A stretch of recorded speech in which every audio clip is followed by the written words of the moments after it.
Hey everybody, welcome into the pregame show for Montreal Canadiens taking on the Calgary Flames, and that's in Montreal, 2-game series. Hey everybody, thanks for coming in. Stephen Chase, Hawko B, Philip Willard, Daryl Adams. Habs are the best in the world. Habs fan, go Price go, and Canadian Elite. Welcome in, guys. So we got a game tonight. Should be an interesting game. Montreal kind of needs to win this game and the next one. And hey, Alifaz and Niners fan for life. So yeah, it should be an interesting game. Slingshot Showdown, Jack Newell, how's it going? Just everyday normal things on the air, live streaming. What else is new? Jerwin, pooping time, of course. Price's number one goalie. How's it going? Peter Charnish. Everybody showing up. All right, 13 people in the room. Should be a good game tonight. Yeah, I'm at a loss for words. I know. I look like it's just before, like a minute before, someone knocks at the door, and it's like rush to get that done. Sorry about that. So I'm all flustered. There's the old timer. That's me. I'm an old timer. Not that old. So yeah, this should be a good game. Armia back in the lineup. Price back to practicing. So, but not in the net yet. And it's going to be Allen in nets and not Primo. So that's pretty interesting. Just thinking, I need my headphones. I thought I was prepared. Don't want to forget in case someone comes on. So this should be a pretty good game. I expect it'll be a tight game. I've got it. I called it 3-2. So I think it'll be a tight game. Calgary played last night, so that's going to be something. Markstrom was in nets, so maybe the backup's in nets tonight, which I wasn't sure of when I did my preview. And so this should be interesting. If we get the backup, let's hope for the best. If we get Markstrom, let's really hope for the best. Primo should be given, but he's not being. I don't know why. Do I think it's true that MB? Well, we're going to talk about that tomorrow on a panel show that I'm going to be putting on. I don't know. I think it's very confusing right now, and I don't know. I don't know if he did or he didn't. I can just say I'm glad that guy's not on our team. That's for sure.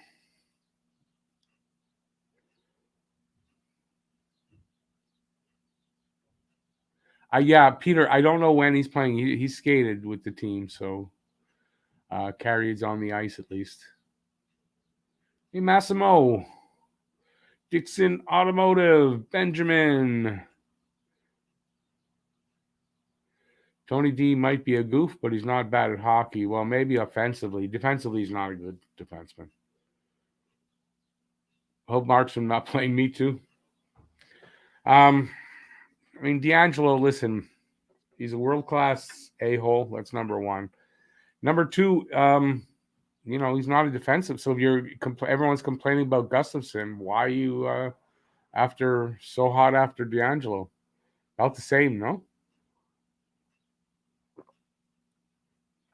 Both aren't the best defensively, and both are decent offensively. So, hey, Paulie Hurlbert, Jackson Rember, how's it going? Massimo, I said hi, Massimo already. Hey, Hines, how's it going? So so there's that big controversy consuming Habs world right now. We're going to discuss that tomorrow in a panel show, and Scotian Canadian has confirmed that he'll be on, so that should be very interesting to have Matt on the show.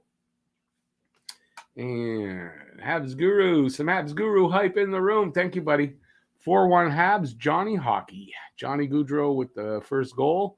Thanks, buddy. Habs Guru hype and some Dono hype in the room. I really appreciate that.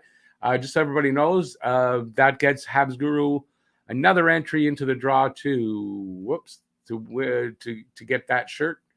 I'm going to give that shirt away on the last game of this season, and everybody who gives a donation or takes a membership, you get in that draw. Just gave away a red shirt. Yeah, it's not up there anymore, and I'm not wearing one. To who did we give that to? I don't even remember who I gave it to. How's that? Habs Guru. Habs Guru got it. I should remember. I'm just talking about him. So there you go. Habs Guru wants to get the other shirt as well. So thanks, buddy. I appreciate that. Let me just take that down. Hey, Brody Wilson. Gabriel, how's it going? Hab 16, how's it going, buddy? Ronald Garner, Jason LaRose, how's it going, guys? Feel that Berg wanted D'Angelo at first, but when he decided not to terminate his contract, he went to Gustafsson. Could be. Don't know. I don't know. That's just rumors so far. I'd like to hear Bergevin's side of that story first.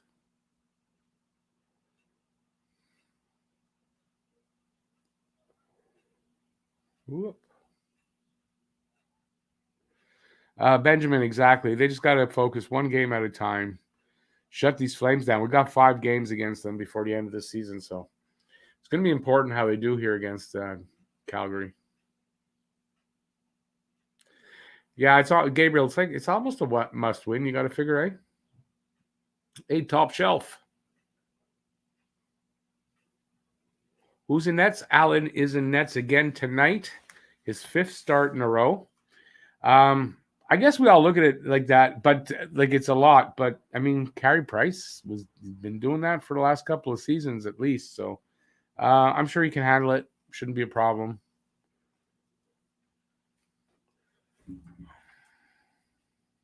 We need more wins against Leafs, Flames, Sens, and Jets. That's pretty much everybody we got left.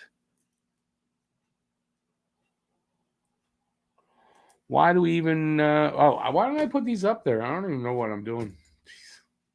Why do we even need more depth defensemen? Anyway, we got a bunch of potential in Laval.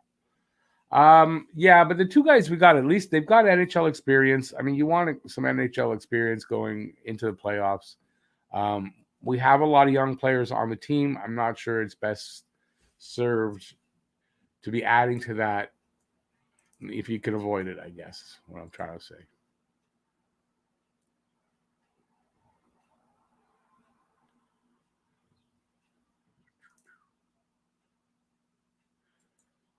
Gabriel, do I think Primo will play just one game this season?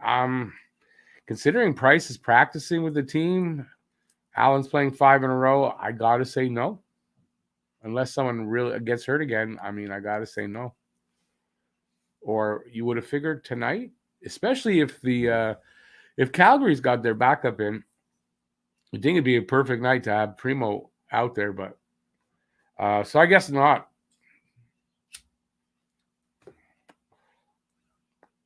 They had told him that he might get into a game this week, but I guess that might turn into you're not getting into a game.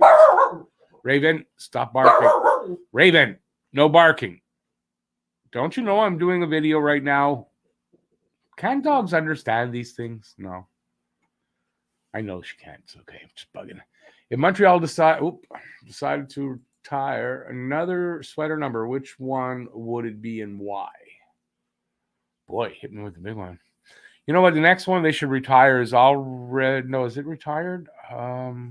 Is number 6, Toe Blake, because he's overdue by a long time and definitely deserves to have his number retired. So, personally, I think they should, instead of retiring numbers, should honor the player and the number and not retire it. So, I guess the reason why Toe Blake wouldn't get it retired right now is because Weber wears that. So. But then again, I've heard of players giving up their number to retire a number for somebody. So there you go.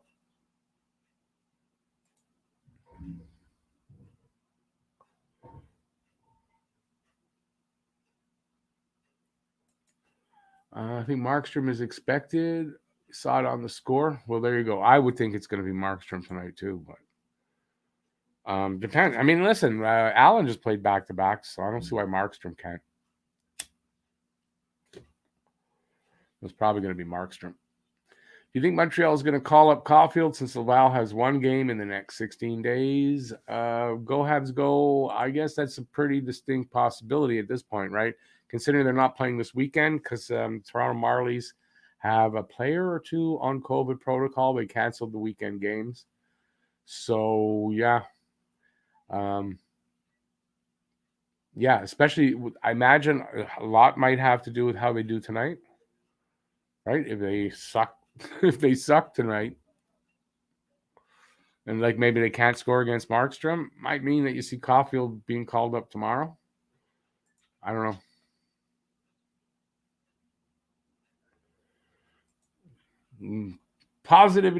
The positivity starts real early. We obviously don't know that. I mean, I'm sure that's wasn't it our attitude, most of ours against the Leafs? We're going to lose. Did they? No. So I don't know how you can, before game starts, can say they're going to lose for sure. I'm sure there's some games we can, but I don't think this is one you can say that.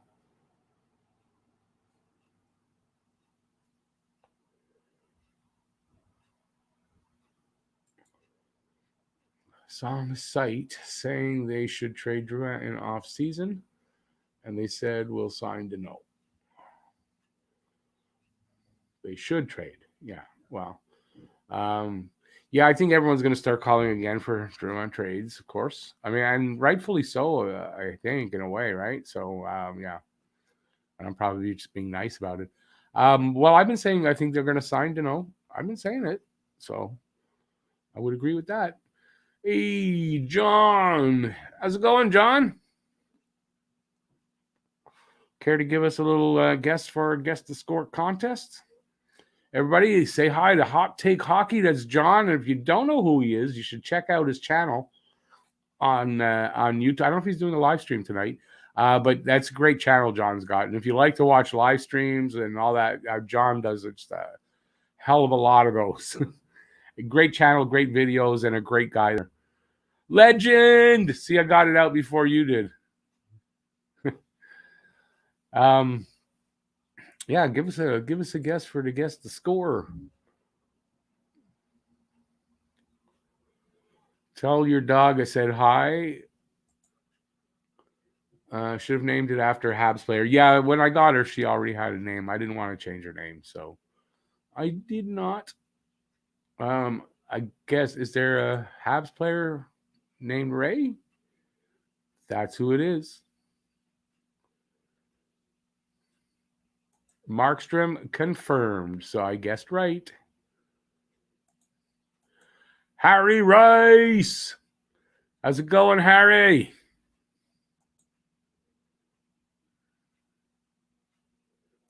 Hot Take Hockey hype.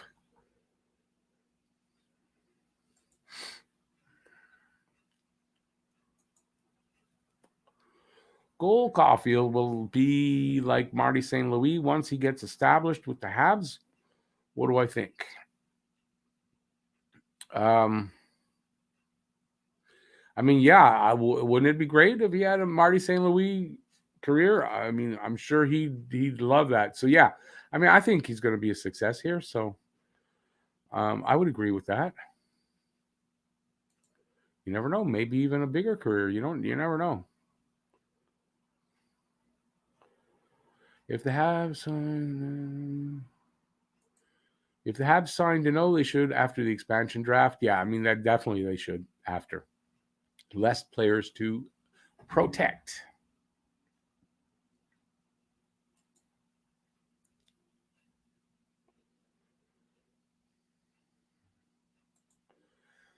John says, maybe I'm wrong, but I have a weird feeling Calgary or Vancouver might make the ending interesting. I think we still get the Toronto-Montreal matchup probably.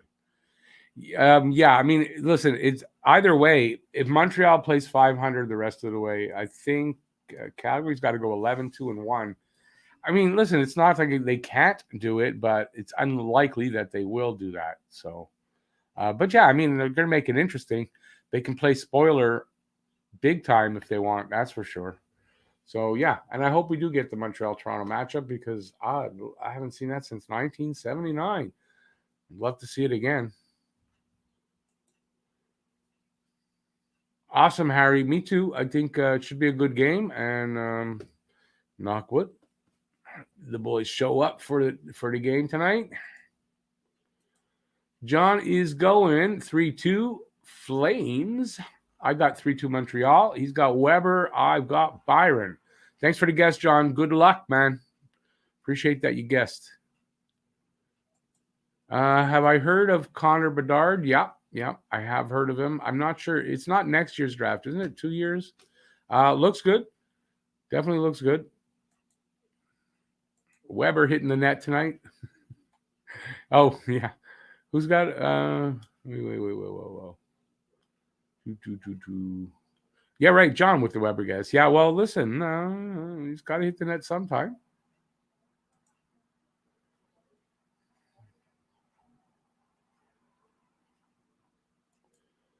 Primo could get the start Saturday if Carey not by Saturday. Well, I would think so because it's back-to-back again. And it's not only back-to-back, but it's a Friday night game and then a Saturday afternoon game. So I would kind of think, yeah, if Price is not back, Primo gets the start Saturday. Or Friday night and Saturday, it's Allen. But, yeah, we'll have to see.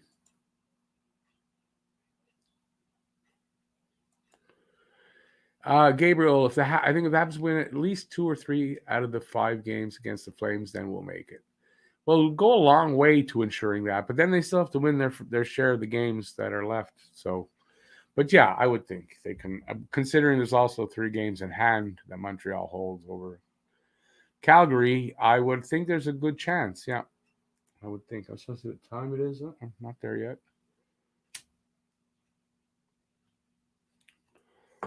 Hey, Paul, how's it going? Perry with a dirty goal. Perry with a dirty goal. I'll take him anyway. I can get him.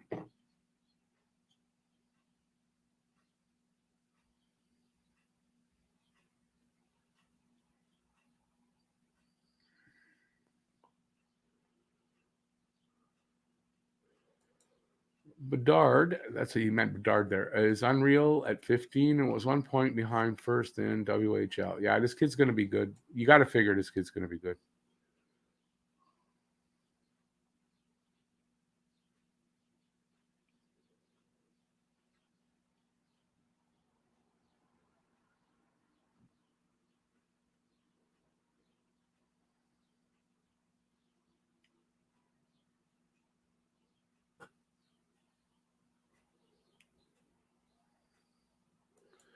Yeah, at this point, I don't know that I'm counting on them catching up to third place, but it would be nice.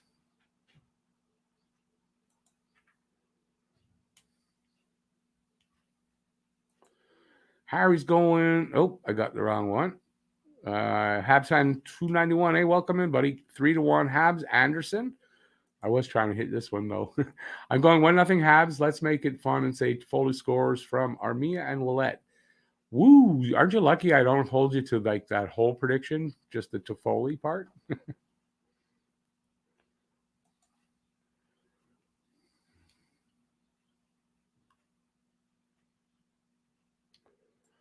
Gabriel, I have not seen a Habs game at the Bell Center, and I saw a whole bunch at the Old Forum, so that's an easy answer.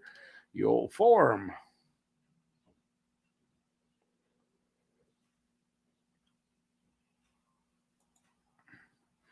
Andrew, no worries. I got it. No worries.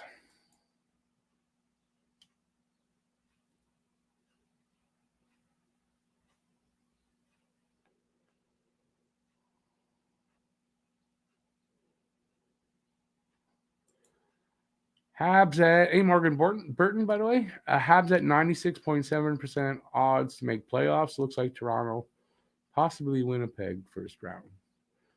Yeah, I mean it's looking more like Toronto, but yeah, it could be Toronto or Winnipeg.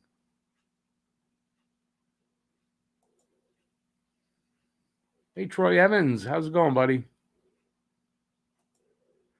What do I think of putting rookie Romanov with newcomer Merrill? Seems like this is Romanov's fifth or sixth partner this season. Well, I think that's how it's probably going to end up. Is Merrill will take um, the right side on the third pairing. Merrill can play either side.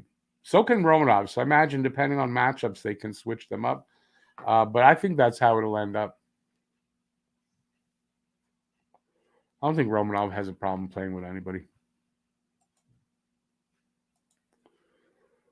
Matthews let a player slip by in overtime, and fans wanted him traded. Yeah, I saw that. I offered that they should trade him to Montreal. No, I don't want. I don't want him here. Sorry, John. I'm happy he stays in Toronto. Let's put it that way.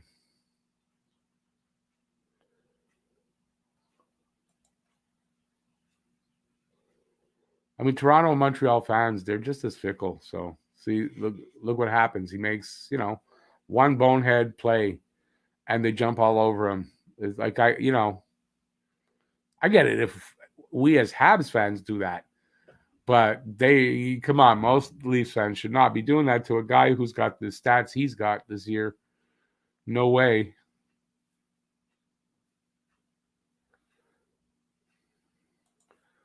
Harry says, when Merrill and Gustafson get to Montreal, will Kulak be the odd man out since Gustafson is a puck mover, so putting him with Webbs would be most fitting. He's not going. He's not going to be playing with Weber. Not with his defensive liabilities. I didn't realize how bad they were.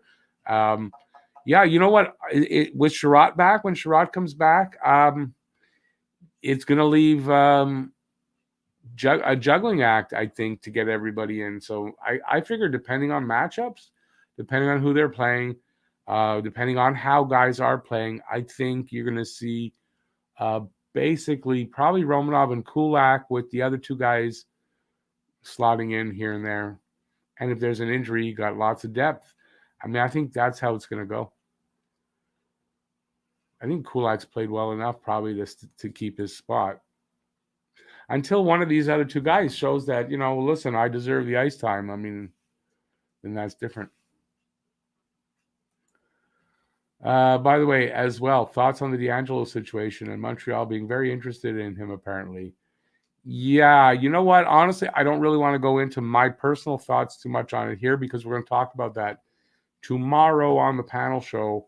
And that'll be somewhere where I can probably give my opinion more freely. Plus, also, honestly, I don't want to give it away till tomorrow. So I think, though, if you guys have watched me for a while and you know me a little bit, I kind of think you might know where I'm leaning towards that, but I'm going to give that opinion tomorrow. My opinion.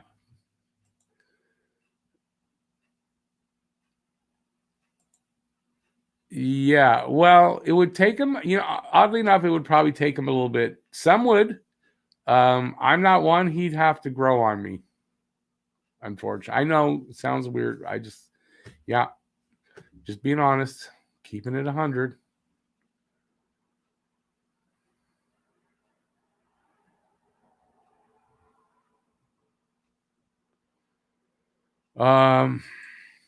Well, Gabriel, I did a video on that. I don't know that I got it 100% right. I didn't get it 100% right. There's also some factors about playing, how many games played, even for veterans. If they didn't play enough games, they can't be exposed. So I think I'm going to wait till we're still about 3 months away, or maybe a little longer, till that draft. So I'm going to wait to get closer before I can give any other ideas to what I had in that video I just did.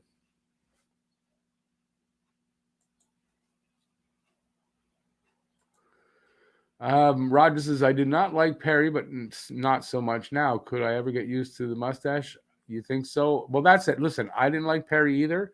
I wouldn't say that now. I like the way he's been playing. I have more respect for the guy. Perry didn't wear a maple leaf. That's one thing. And yeah, there's things about Matthews I don't like, and I probably never will like, and that's the reason why. Would I like a player of his talent level? That's a different story. Yes, but when it comes to him in particular, I'm allowed my opinion to say I don't like him, and that's it. I don't know that he'd grow on me either, but maybe he would, maybe he wouldn't.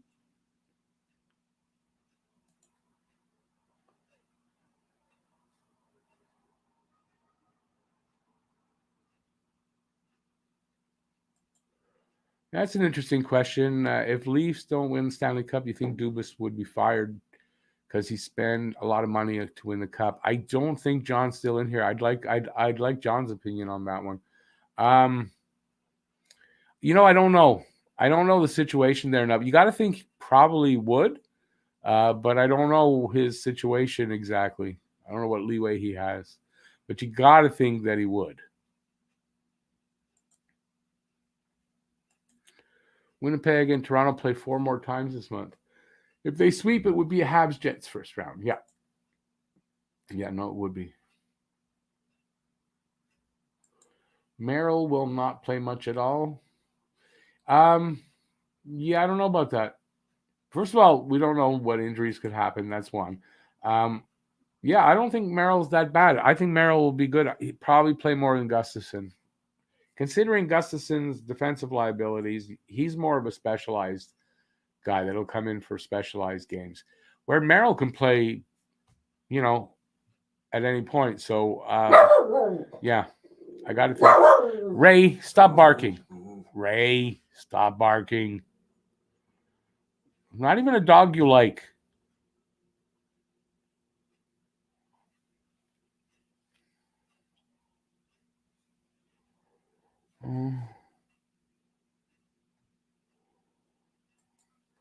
Yeah.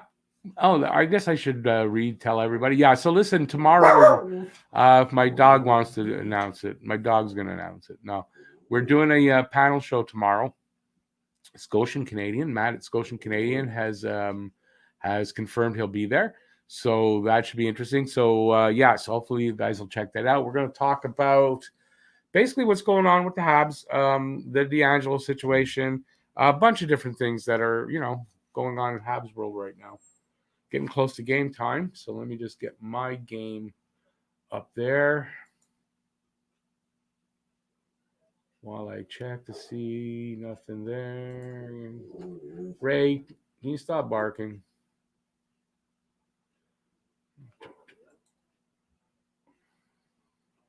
All right, let me just search for the right one. That's the national game. Okay, it's the only choice.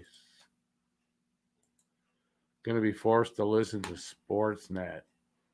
Yummy. Awesome. Not very awesome.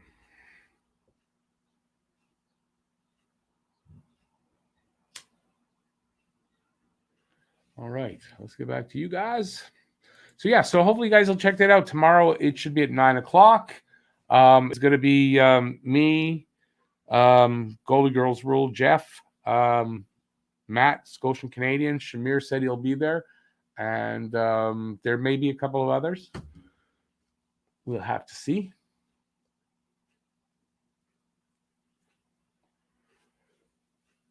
Free Jordan Wheel. Let me just take this banner off now because that part's done. No, I didn't want that one. I wanted to leave that.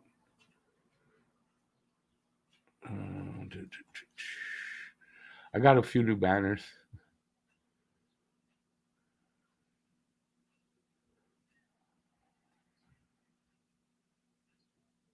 I just try to find one.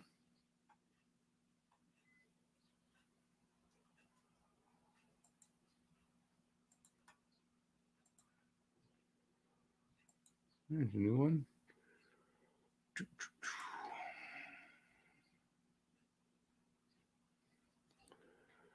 Let me see. 9-7 Habs. Wow. First goal scorer is Dubas. Nice one, Steven. I like that.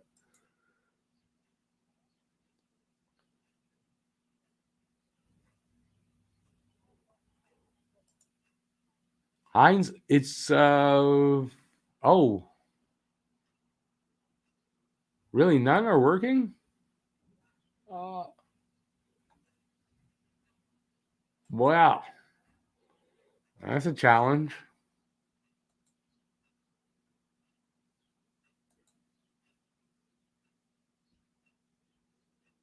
Yikes.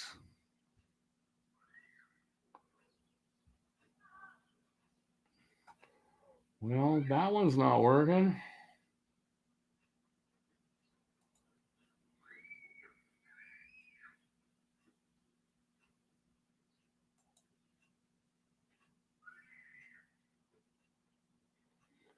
Yeah, it sucks. This is going to be fun.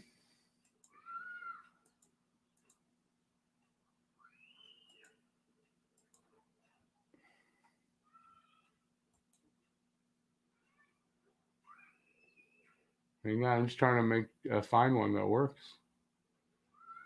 For me, no.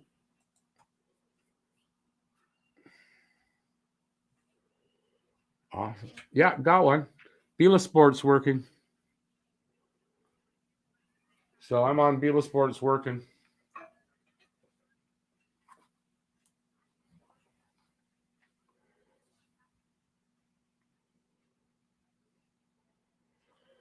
So it shouldn't be too long. Let's get back to you guys.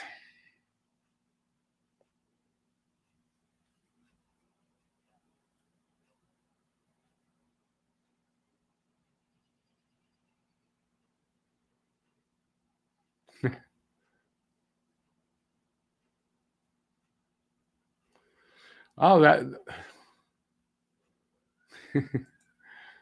Rick is really on panels. Awesome. Yeah, I take panels every night before I go to bed. Yeah, let me put what he actually wanted to write. Thank you, buddy. Appreciate that, Roger.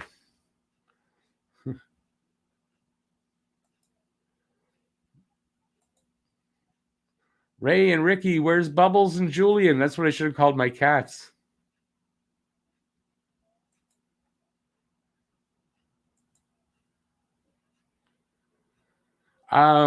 The funny thing, Heinz, about that is when I was in the biz, that's what I called one of them that I developed, and then changed it to Montreal Kush. But it was called, what did I call it? Rix, Rixx, and it was a Kush. But then we just changed it to Montreal Kush.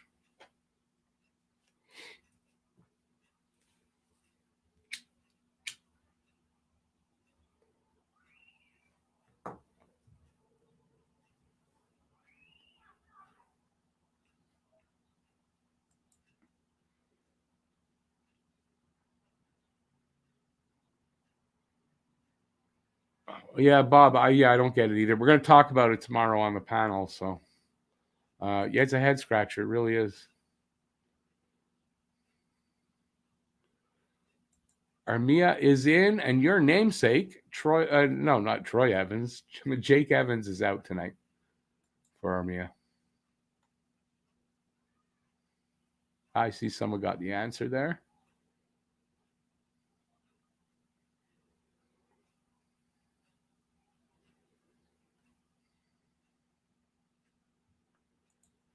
Roger, considering that no puck drop yet, I'm sure I'll let it go. So no worries. I did call it, but no puck drop yet. So,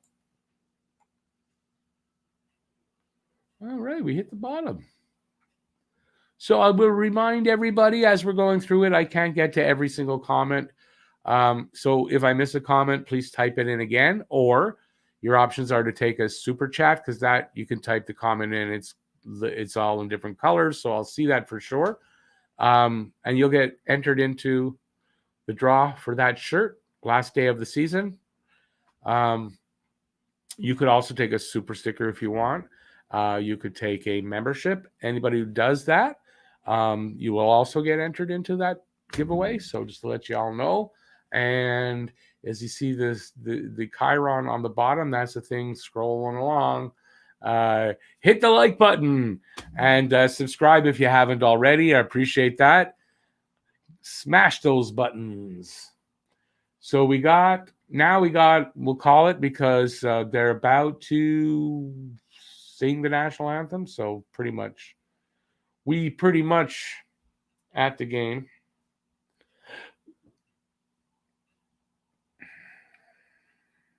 Everyone got to be quiet for the national anthem.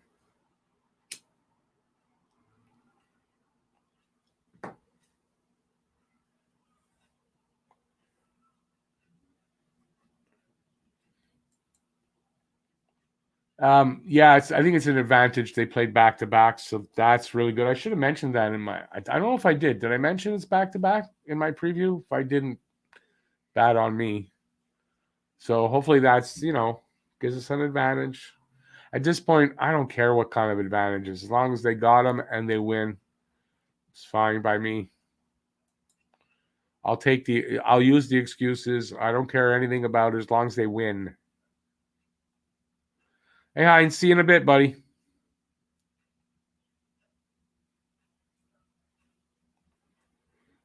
Yeah, listen, you guys calling in late, it's a good possibility you're too late. Second time I called it and then I let somebody, so we'll see how you feel in the morning. I can't promise.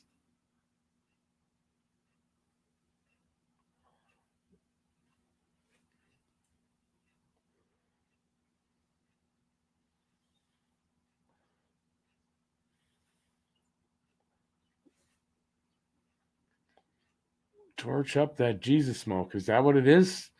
Am I smoking Jesus?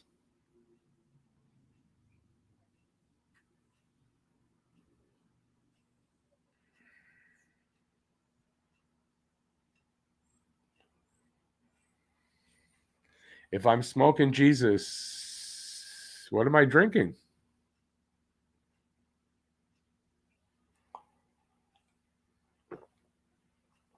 It is red.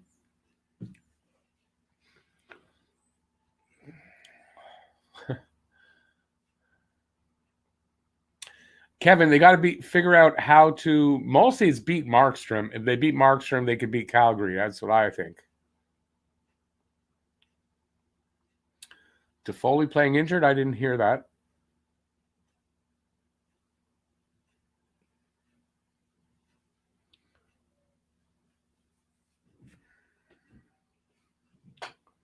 Here we go.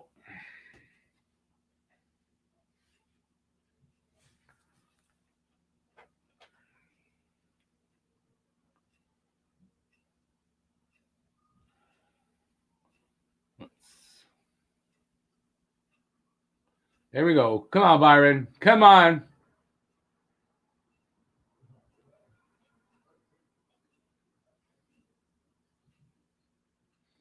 Judas. You calling me a Judas?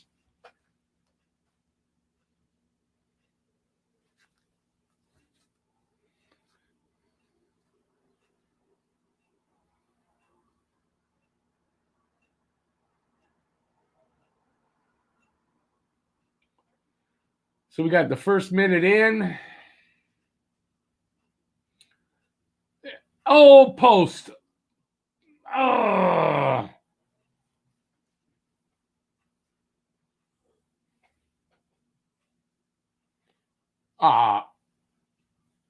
Was that all? I guess that was offside.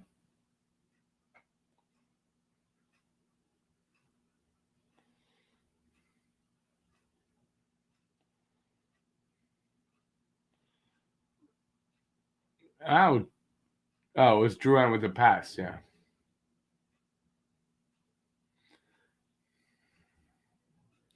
It probably was. The puck came all the way over onto the blue. That's offside then.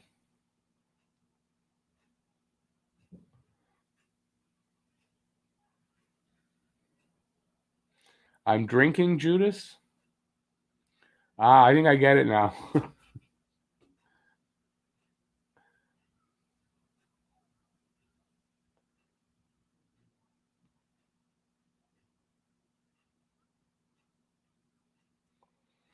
Come on, boys. Win the face-off.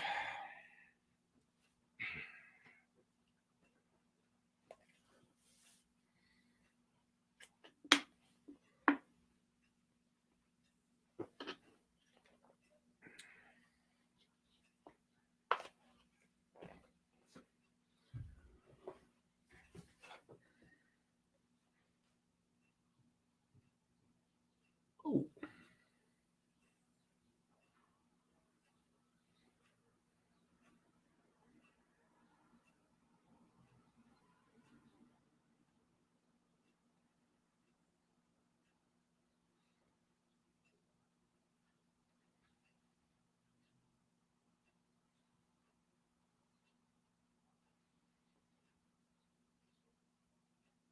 Come on, boys. Let's go. Get it out of your zone.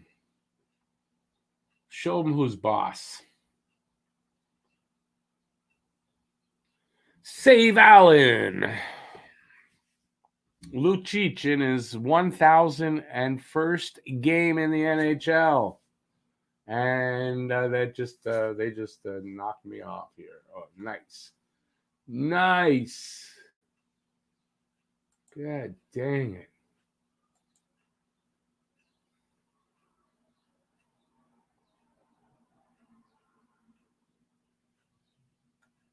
Gonna be one of those nights.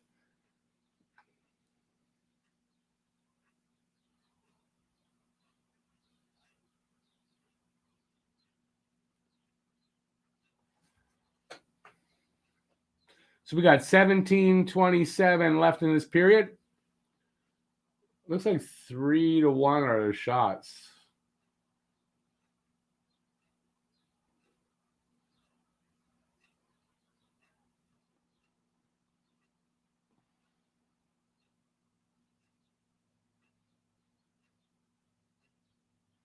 You think Lucic makes the Hall of Fame?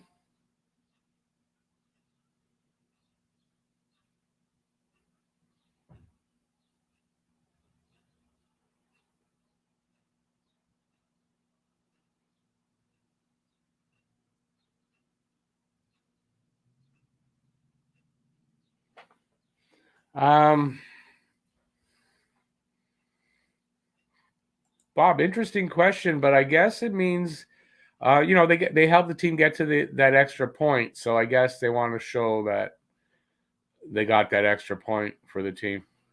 I guess.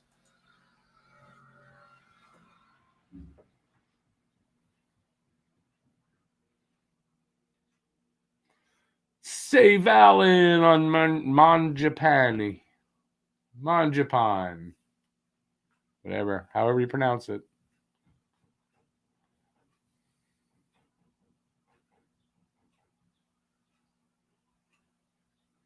Lucic had a fight last night. I heard about that. I didn't see it though.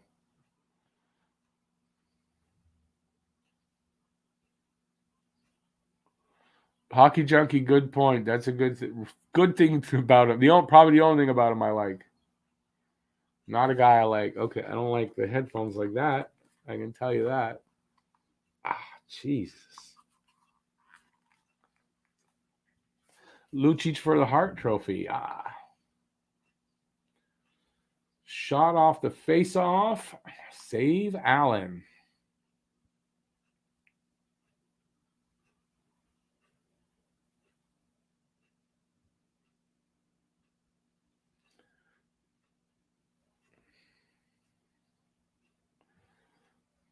Yeah, Steven, that's what happens. But I mean, listen, longevity, I guess if you like him, he deserves the praise, I guess.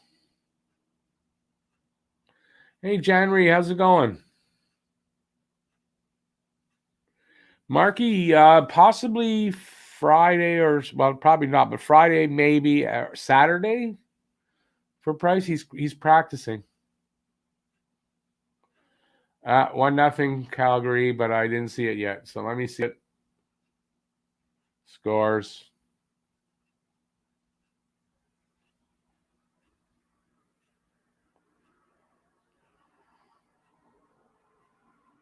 Come on, who's going to say it first? Someone's thinking it anyway. Come on.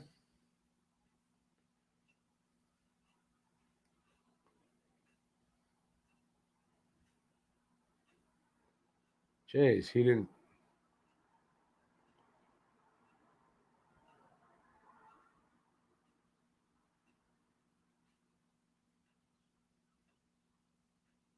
And he was screened there.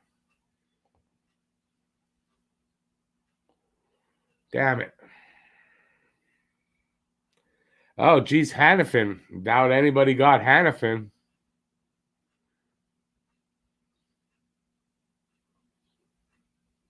Hannafin, he's a defenseman. Noah Hannafin. Didn't they get him from Carolina? Yeah, that was a screen. There's no way that Allen really saw that. And that was a blast. So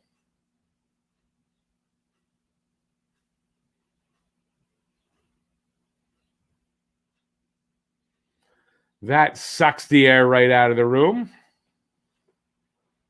Damn it.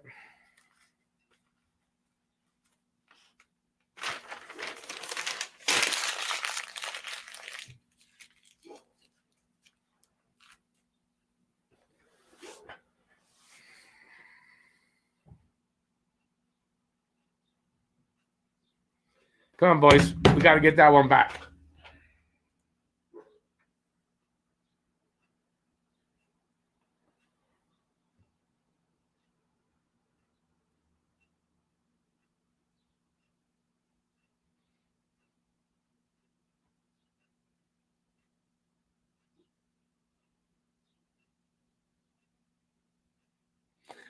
Game winner. It's early. Don't worry. It's early.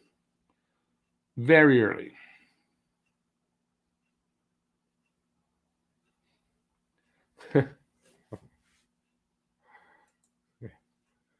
Good one, Jeff.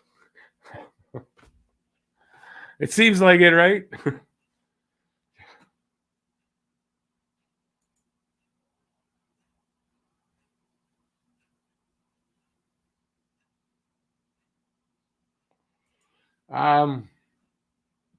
Game winner. I don't know. I don't know why. What's going on? They want to win as many games as possible. I mean, that's what they're paying Allen to do, and I imagine that's the reason.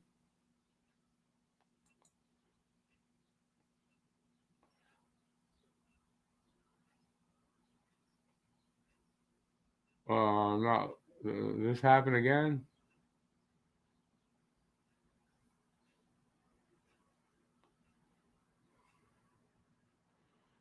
It ain't over, Teely. It's over. Hey there, Rich J.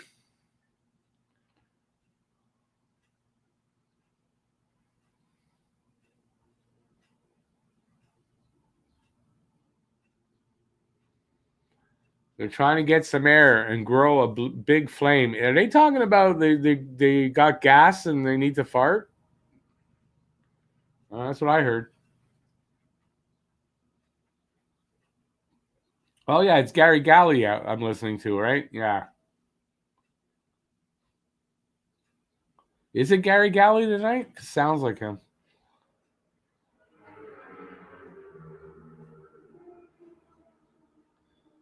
That Jeff, that I do agree with you on that. Like I'm not surprised I mean that's what they're paying him for.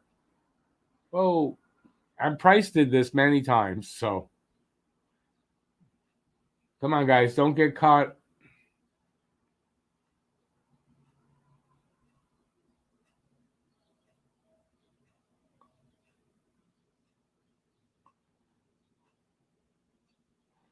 Who's on the bench? Primo's on the bench. Yeah, I thought I recognized Galley's voice.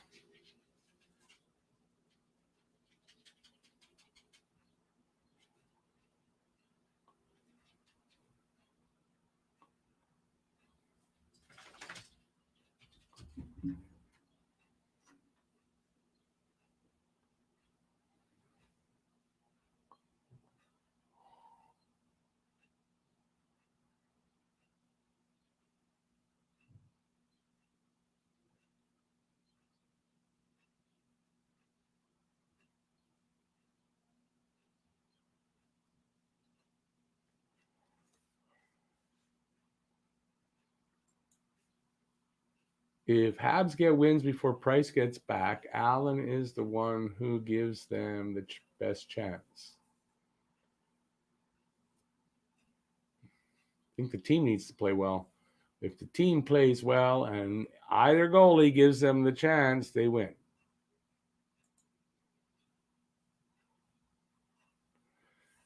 So you're not gonna win if Allen is your main starter. You're not.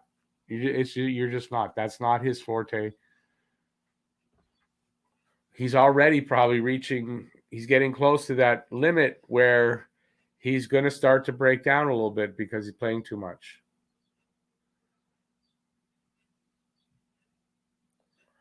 Does Ducharme not have faith in Lindgren? Oh, you said it with a smile. Okay, because I was going to say, do you?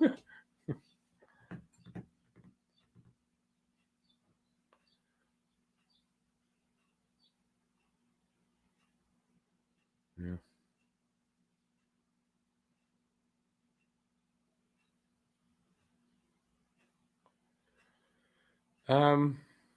Yeah. I mean, if Price isn't back, I think we'll see. I don't think Allen will do the back-to-backs again Friday, Saturday. They just. Let's go see if something else is working because they just refreshed on me again. Maybe this is up now.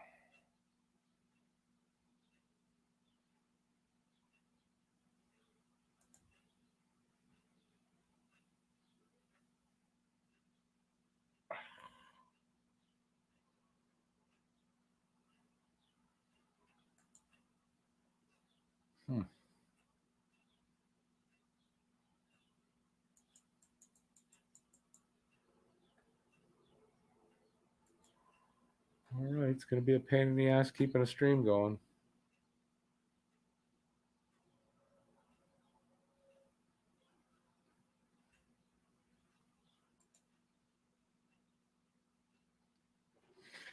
Okay, so we got 12:40 left in this period. It's 1-0 Calgary. 8-3 are the shots.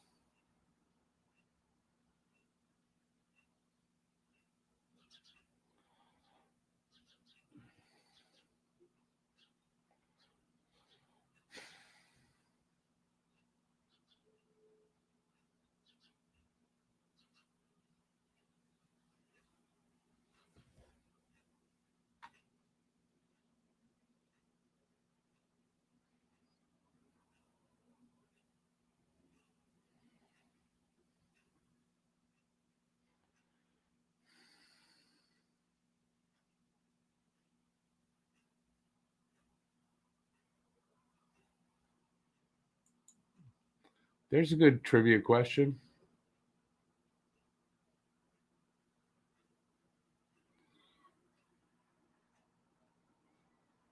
Joey Juno? I want to say Joey Juno. The answer to this question.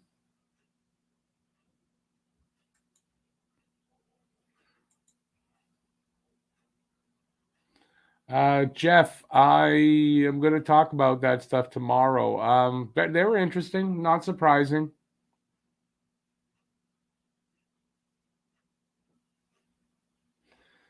Yeah, no one's liking my Chiron at the bottom. Hit the like button if you're having a good time. Let's see if we can get those likes up.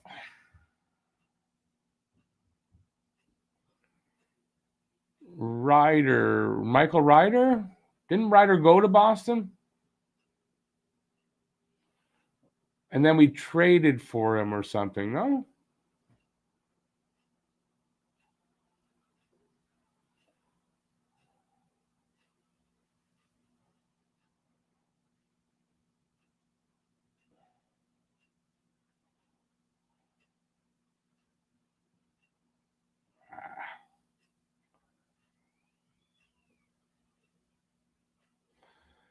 Greg, it does look like a hungry Flames team, but still, first period. It's still a lot of hockey left, so we saw how the intermission, in between periods, can change things. So Not done yet.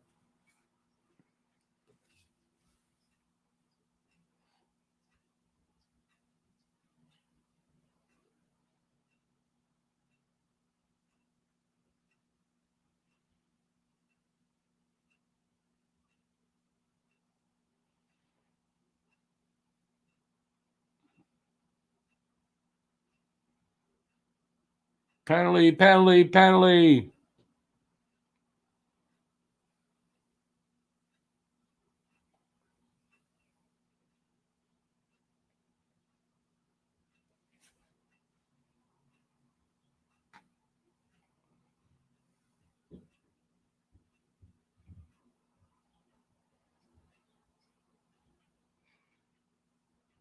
Yeah, Jeff.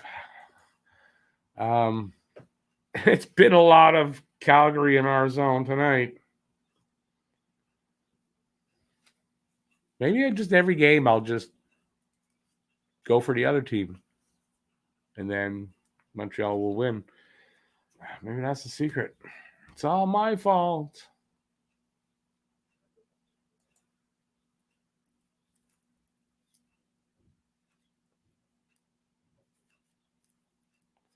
Yeah, I don't know. This is not gonna. I don't know. I'm a little off tonight myself.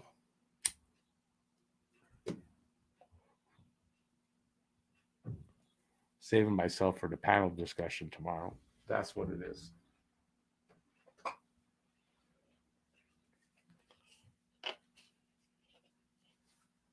Brody, that's enough to get you kicked out of the channel. I'd never wear one of those. In the intermission, we'll take a look at the fantasy league that started for the channel. I haven't been able to put it up there or show you guys, so we're going to take a look at that. And yeah, should be interesting to see where everybody's standing. I'm playing Jeff this week. I would have thought he'd be kicking my ass. Not too bad. He's beating me, but not by much.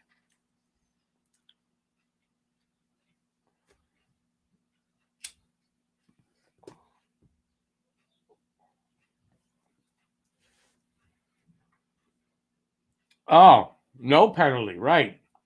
I see.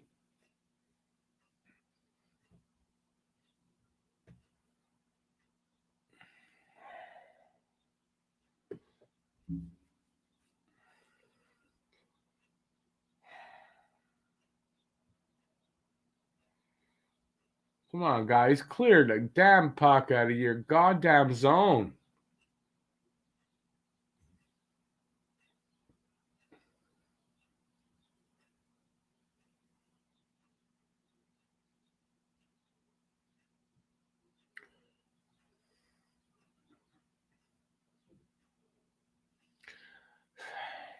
Samsonov? I was thinking Samsonov, but I wasn't sure if he came directly from Boston to here. Was Juno before Samsonov, or Juno didn't come from Boston to here?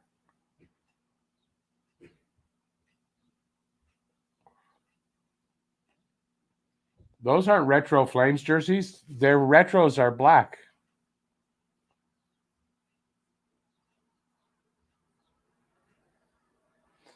Panathinaia, didn't he go to Carolina from here? I don't know if he came from Carolina, though. But he might have. He came from somewhere else. I don't think he came from Boston.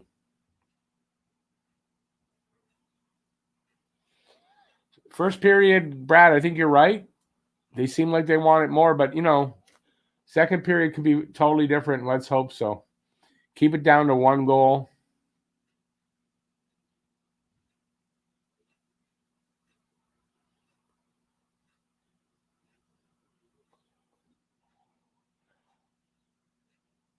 Hal Gill, what's the true? Didn't Gill came here from Toronto, no? Or Dallas or something?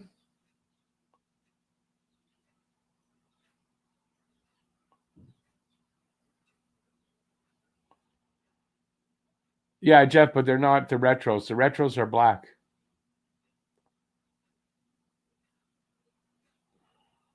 Oh, Edmonton, you might be right. He went to no, anyways, I don't know. I'm confused.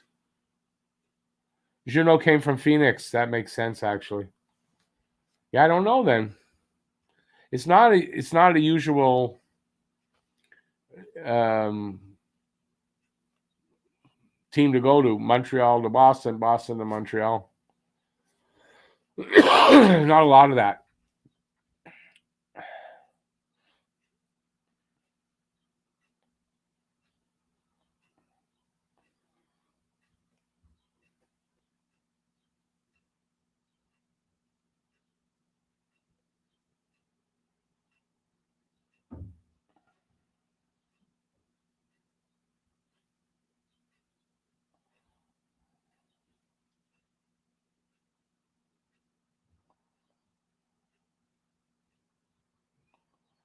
Panathinaikos, that's Samsonov? Okay, that makes sense.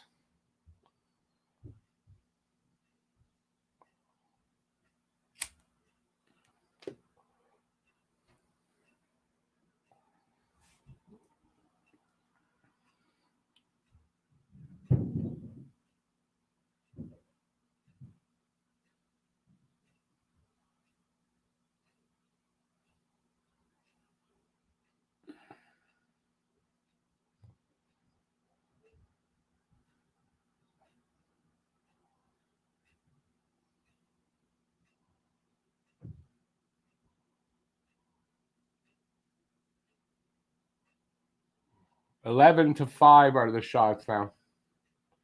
6:50 left in this period. 1-0 for Calgary. But yeah, I mean, Flames are just pressing them all period. Who was the best player Habs ever picked up from another team? Oh, I got to think about that one. I love how the feed just refreshes to this stupidity.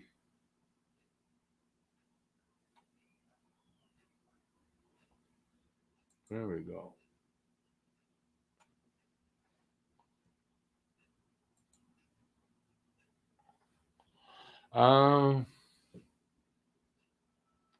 What was the best player Habs ever picked up from another team? I got to think about that while I watch. I'm trying to think. Frank Mahovlich, guy that he's one.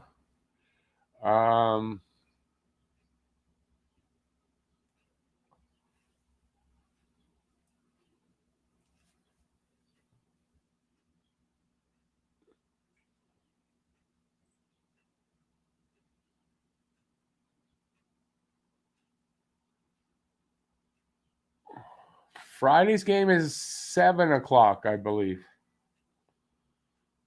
I'll check, but I thought I did look. I did look. Courtnall wasn't the best player from another team, but that was probably the most lopsided trade for John Kordic. Damphus is a good one. Yeah.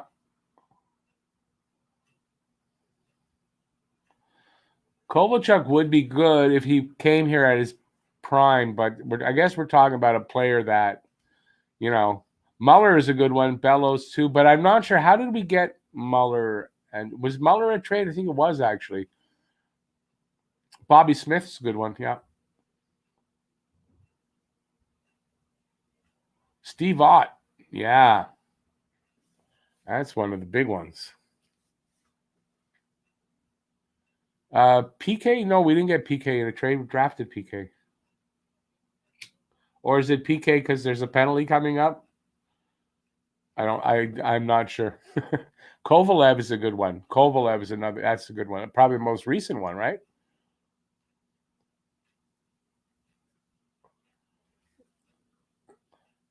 Denny Savage. No, I think he means Savard, but Denny Savard, but not when he got here though.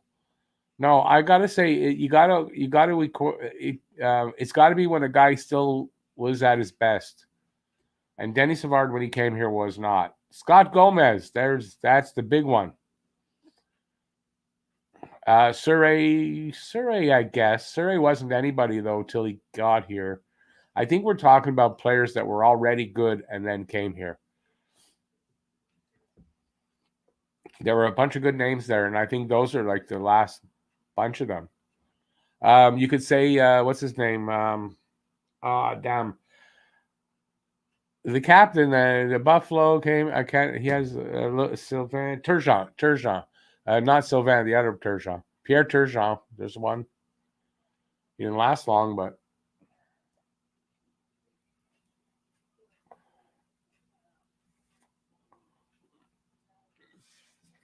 that was a good question, by the way.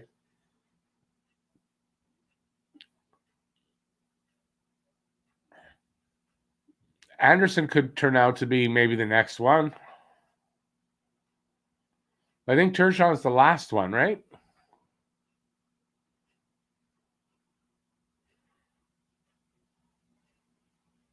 There was a close chance. They have 5 minutes left.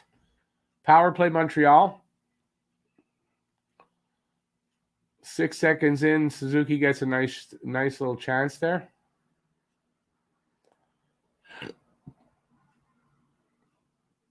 Joe Morrow was the last Bruin. Never a big name. Usually between Montreal, Toronto, Montreal, Boston. It's not big names that go back and forth.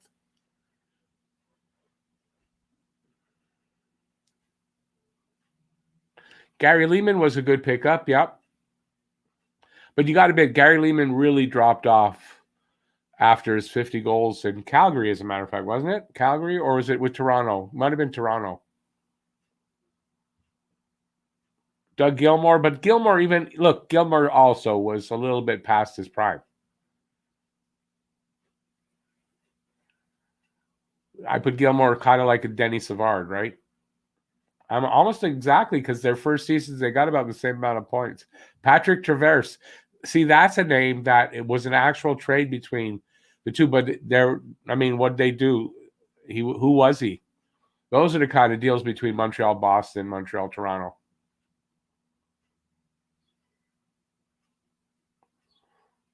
Come on, guys. You got pressure. Do something with it.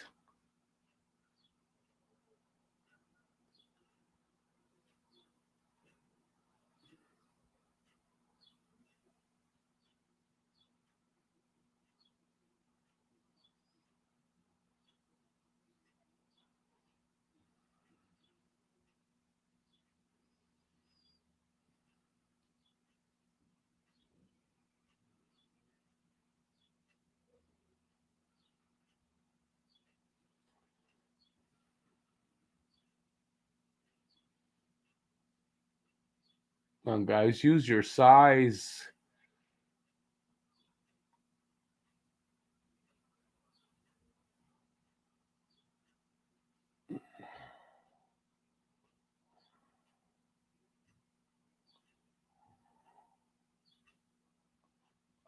He fans on it. Come on, guys.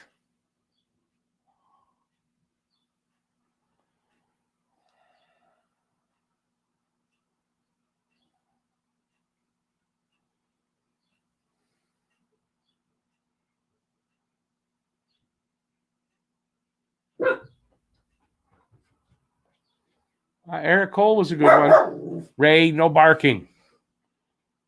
Ray.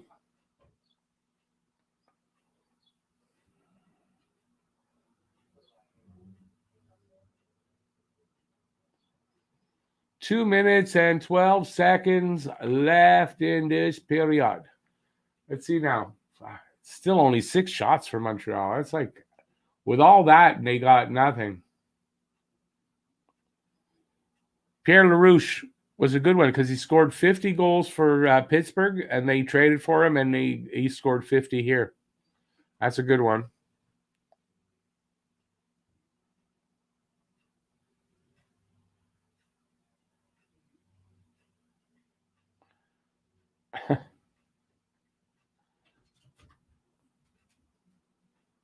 Come on, boys. Let's do something in this last 2 minutes.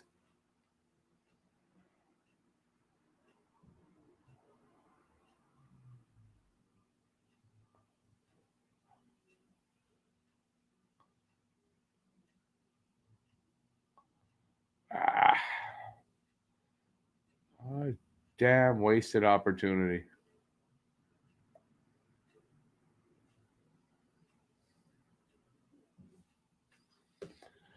Hi.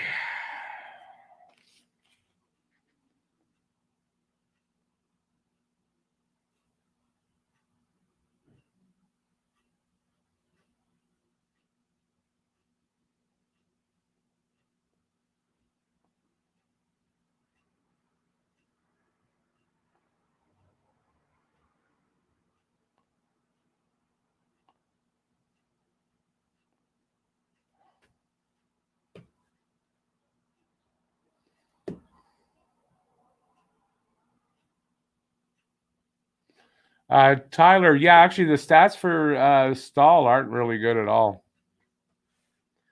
Not really good at all.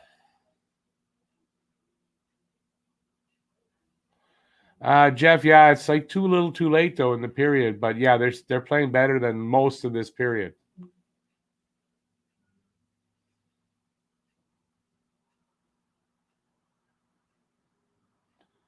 "57 seconds left in the period. 12-7 are the shots. 1-0 Calgary.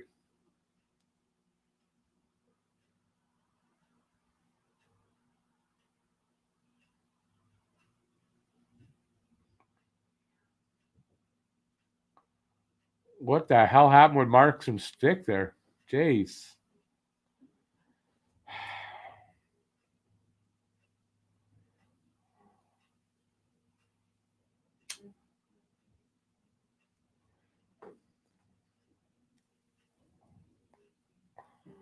Yeah, liar there, Gary Galley.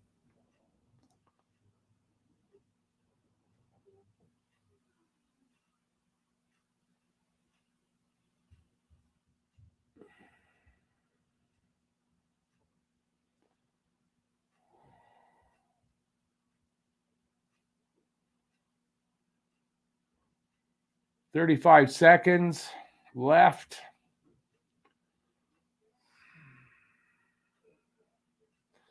Hockey Junkie, I'd love that.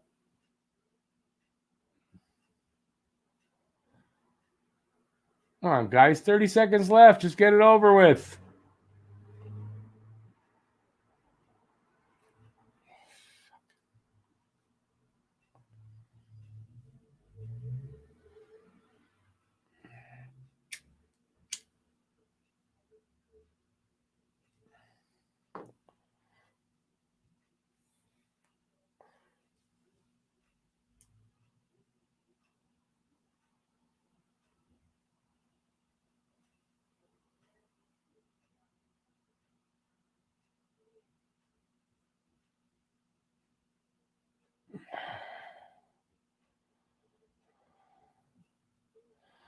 After Wall left Habs, what goalie was the best before Price came?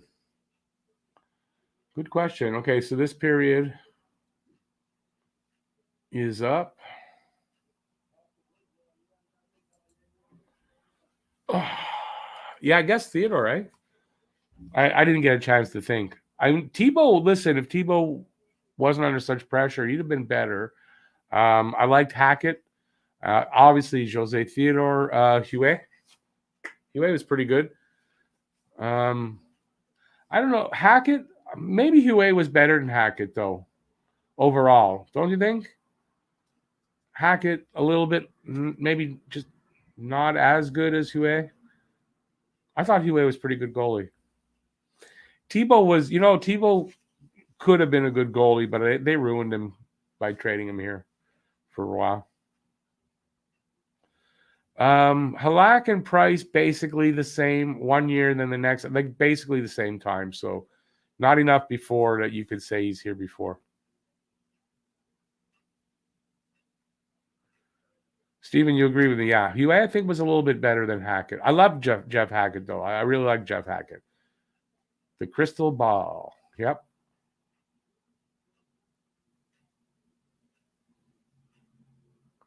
Moog was good, but he only spent the 1 year, so.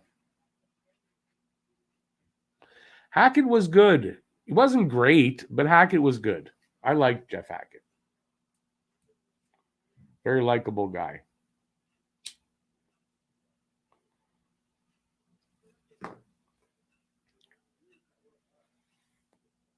You can only say no way if you're old enough to have seen him play a lot. Yeah, I kind of doubt that, Heinz, but maybe I'm wrong on your age.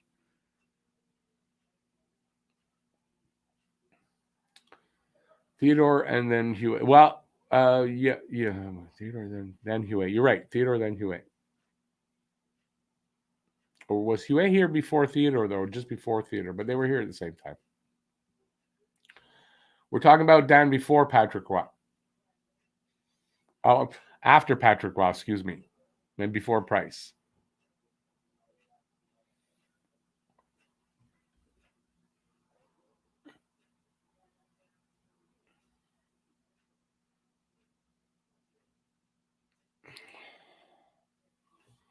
Is it too early to say Sergachev? But I mean, what, we're gonna just keep rehashing it? That's yeah. I mean, too early to say. That's all everybody's been saying since it happened. So yeah, I don't want to rehash it. Habs are the best, but we're talking about who was the best between Patrick Roy and Carey Price. Doug Sotart. Yeah, not. Theodore, Hackett, Moog, Huet. How you ranked them? Well, okay, but I don't know if it's fair to put Moog there for his one season here, but okay. If you're gonna do that, then yeah. But again, Moog here for his final season, am I right? So again, maybe a little too old to be fair to put in there, but he still had a good year.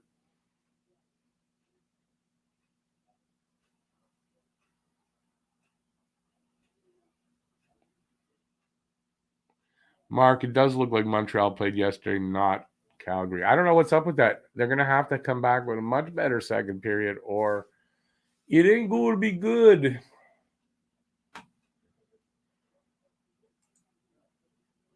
Just want to check my email.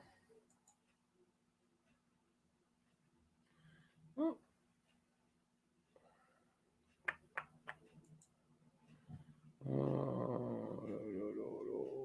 Where's that?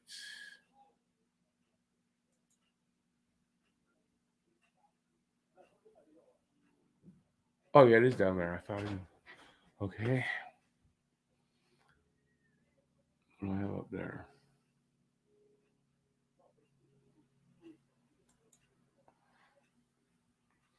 Okay, let me get back to it. I'm lost.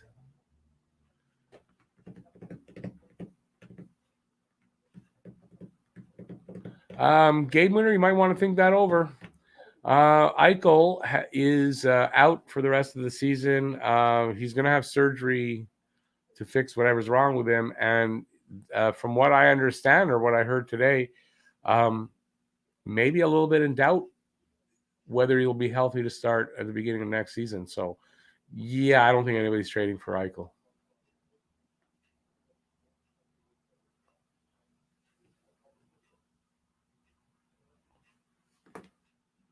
Okay, let's get Jeff in trouble.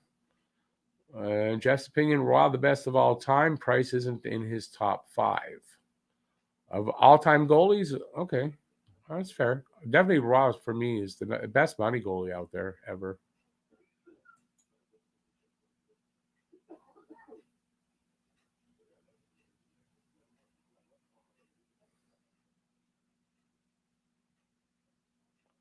Larry says Roy had a team in front of him.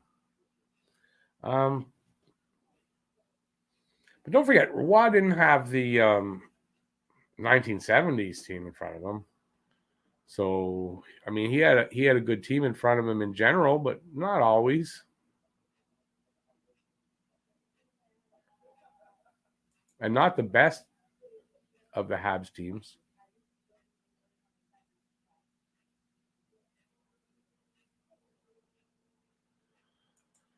Do I think since Habs are fairly secure in their playoff spot that they are coasting, saving energy for playoffs?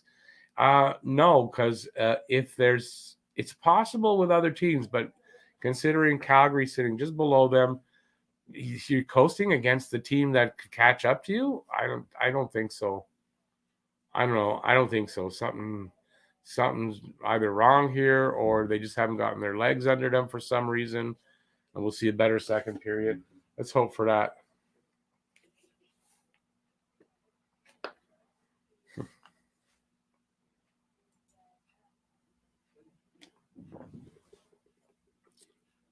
He was so good they named a trophy after him, George Vizina. True.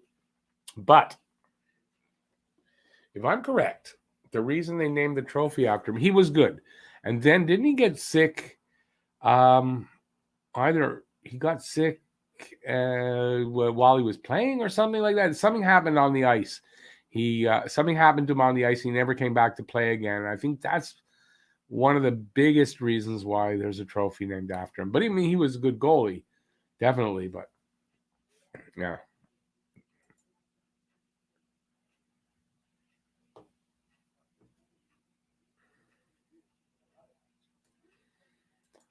Actually, I don't think Hines was trying to be funny there, because I mean, he agrees with Jeff or he's making fun of Jeff. One of the two. Either one's possible.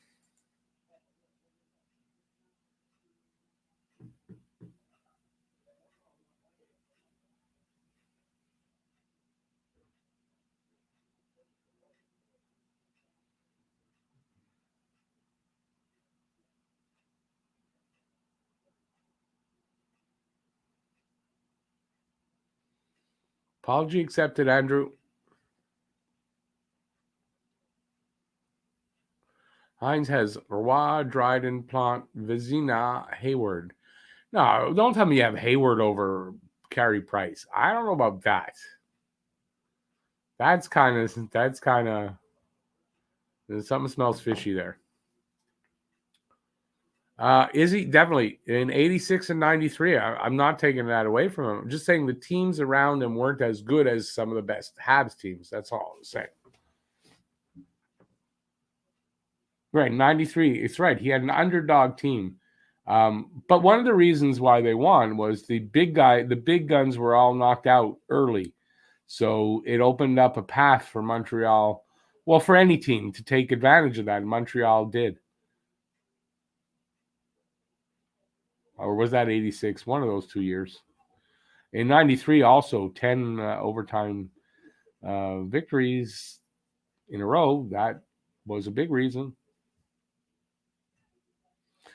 Game winner. Eichel is expected to be back next season. It's just at what point? To start the season or during the season? That's what I heard today.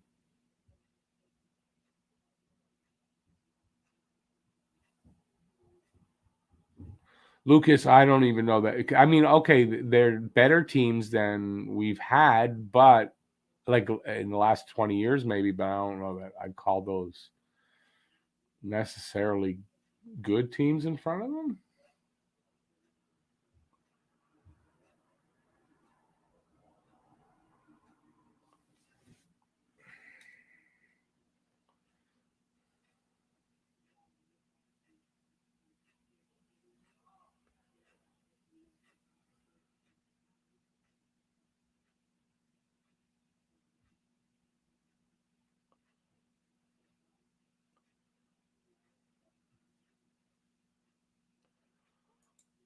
JP feels if we losing tonight, we are making playoffs. Those words could come back to haunt you, bud, but I get the sentiment.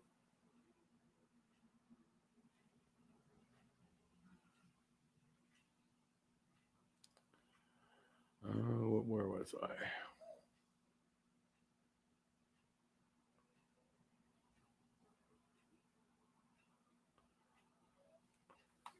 Andrew, no worries, buddy.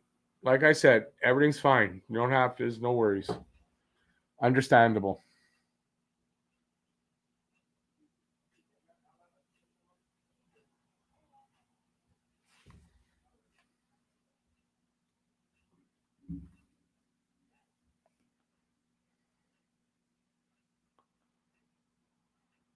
Yeah, see, Harry's got it right.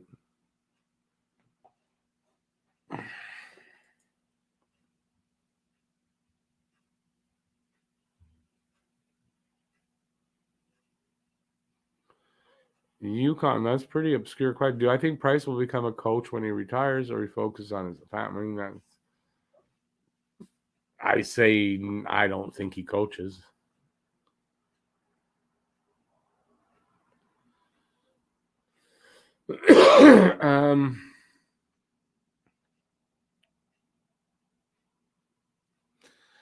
Not necessarily just extremely hot goalies. There was I know one of those 2 years, was it Edmonton got knocked out, Philadelphia got knocked out, and Pittsburgh got knocked out early. Or was it the Rangers? One of the three of the big teams got knocked out, and it really opened up the path for a team that wasn't expected to win to do it, and Montreal did it.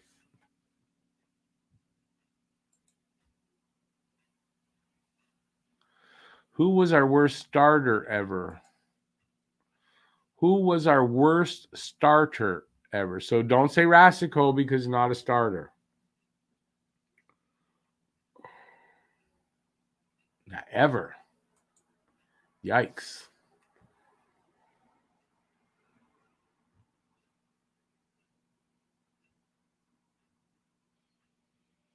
I guess you got to make an argument for Tebow, because it wasn't a situation he was ever going to do well in. You got to make an argument for. I kind of I would put Bunny LaRocque in there. He was okay, but considering the team he had in front of him, I don't think that he did a great job. I guess some would go with like a Walmsley, Sevigny, those years.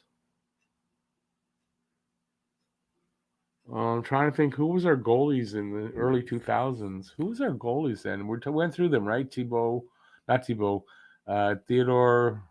UA, they don't qualify for that. Yeah, there's my contributions to that. Who's got what? Hey, what happened to it? Didn't I put it up there? I thought I put that up. Rasico, Plas. Was Plas a starter? I don't think Plas was a starter. JC Bergeron also, Steve Penny,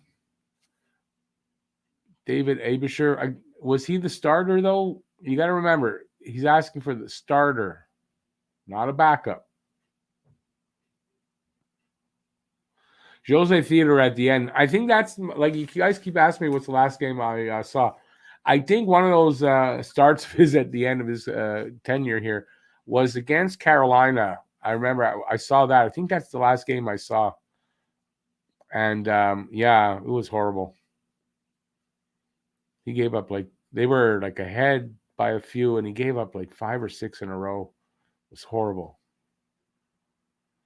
Again, Anthony Niemi wasn't the starter. Dryden definitely amongst the best, for sure.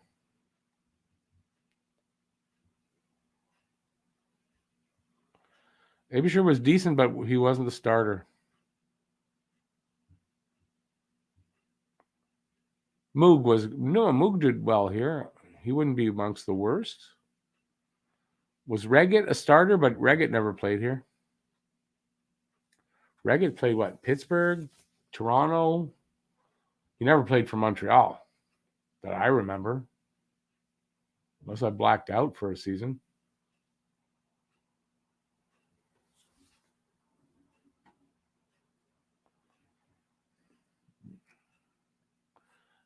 Here's an interesting one. I'm just going to see if I got the game up to see if it's on. I have no idea. You guys never tell me.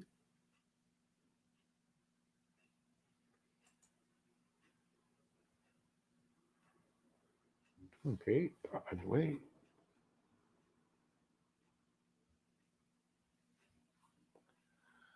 So trade you love because of who we got, but hated because who went the other way. Yeah, well, the Recce, John LeClair, that's a good one.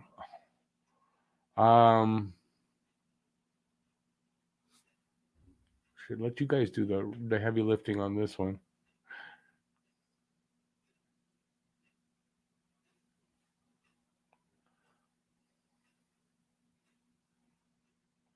Am I worried or confident we'll make the playoffs? Oh, I'm pretty confident they'll make the playoffs. There's a little worry there, but I mean, I'm pretty confident.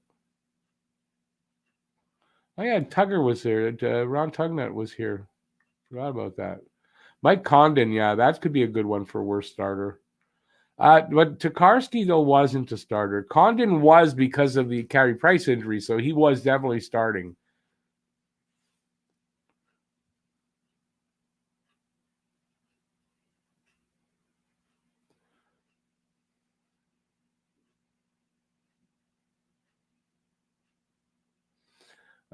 Steve Penny from your stepdad? Steve Penny. But Penny had a couple of good seasons. But yeah, I mean, Penny could be a good one in there. He was definitely starter.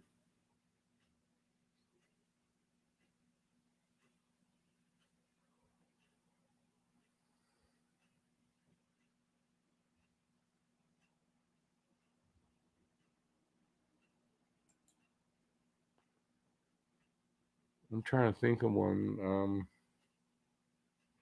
Oh, I know one. Pierre Turgeon. Didn't we trade? I want to say, didn't Muller go to the Islanders for Turgeon? If that's the case, because I love Muller, so losing Muller and getting Turgeon back from him, unless I'm wrong and it wasn't that trade, but that would be one for me.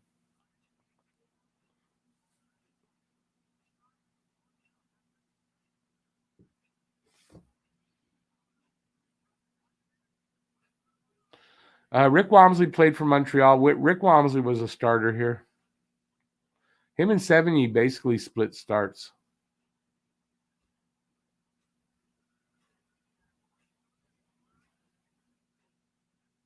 Muller went to the Leafs, I believe, right at like his last couple of seasons, but we traded him to the Islanders. Game's on. I got it. I got the game on. No worries. I see it's 2-0. Yeah, nice. I didn't see the goal yet. I'm sure it's coming.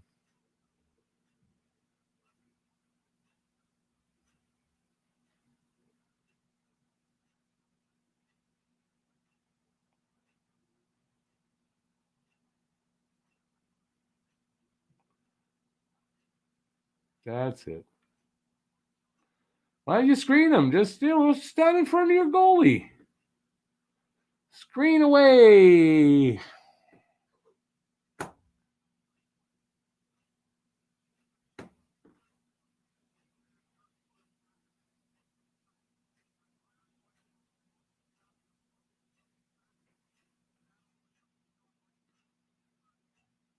Yep. Standing right in front of me, couldn't see shit. I wonder who that was.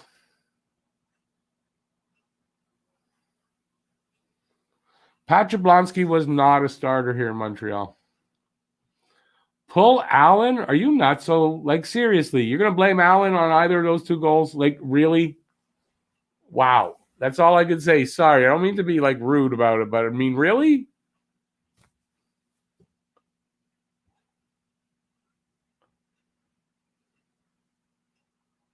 Calgary's got our number. I agree. So far, still a lot of hockey left, though. So, got to just hope for the best there. Bob second just started. Who third is too far away to even consider. And that's not Allen's fault. Nothing here was neither goal was Allen's fault.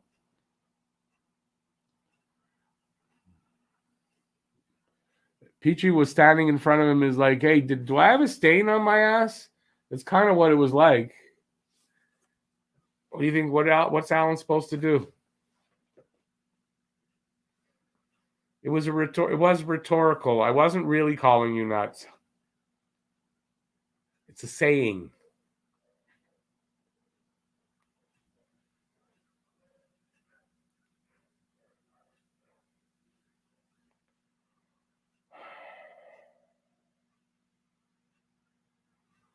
Muller again, I think, went to Dallas after the Islanders. Didn't we trade him to the Islanders?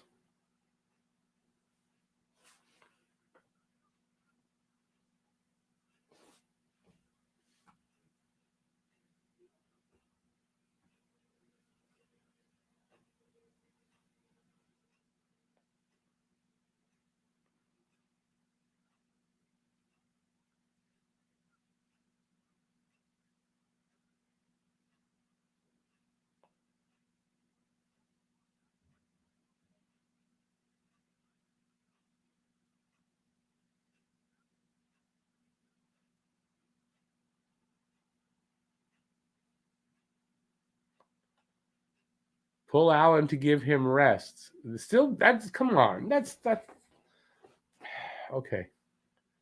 At least just don't say anything. Why say something like that now? Just, I'm sorry. I'm sorry.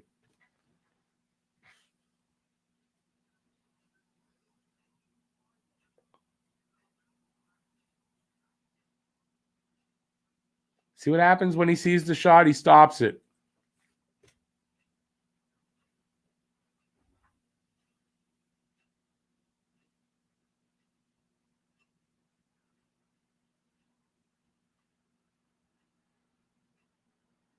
Some of these people, I'm defending Allen, but I'd blame Price. How can you blame any goalie when your defenseman's sitting on your face?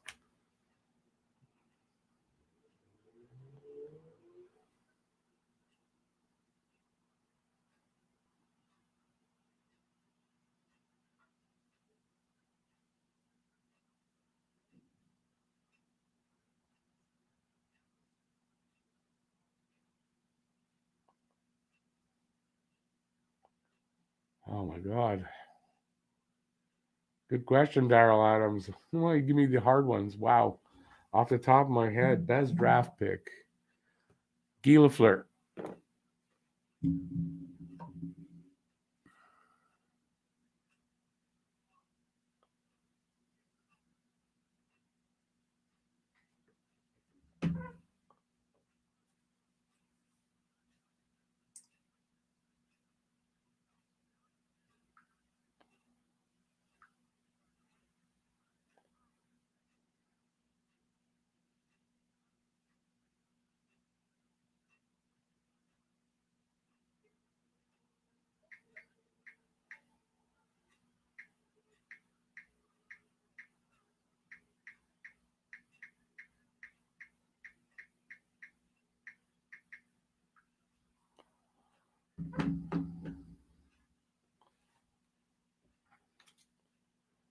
All right, let's get back to this.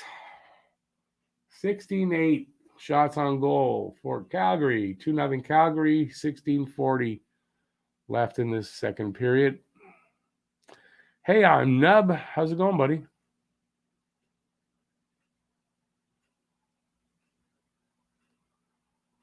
Yeah, in the playoffs, you never know, right? Playoffs are, who knows, but you're probably right. Seems like it.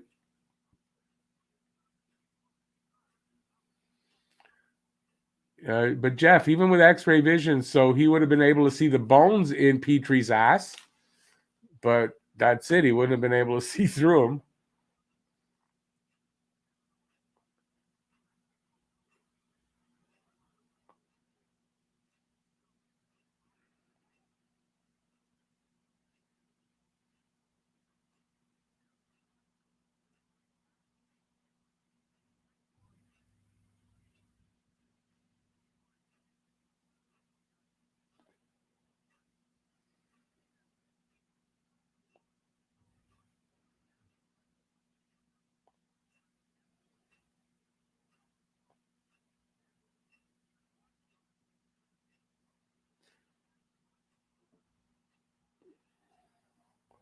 Yeah, the D is not looking great here. Sorry, I've been reading. I'm just trying to. I was reading. The D's not great tonight. I agree, and it's the new D pairing. So I don't know what's up with this. So D's not stepping up. The veterans aren't stepping up.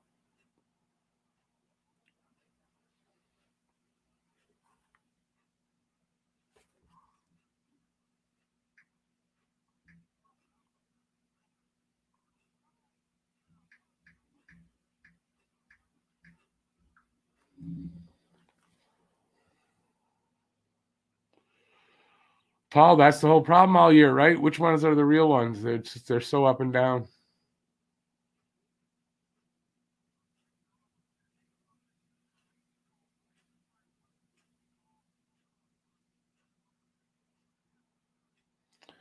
You heard Weber had a meeting with the team to get a winning streak and only lose once in a while, but they don't listen. As opposed to what? That they want to lose like this? They're not winning because they're not playing well enough or they're not good enough. It's one of the two.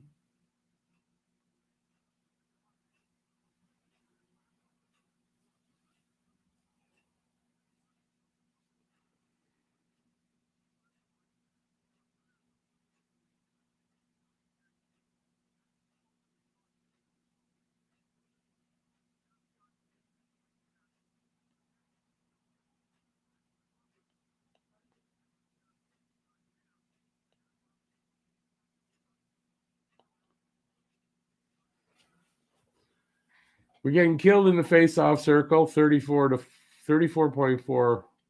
to 34% to 66%.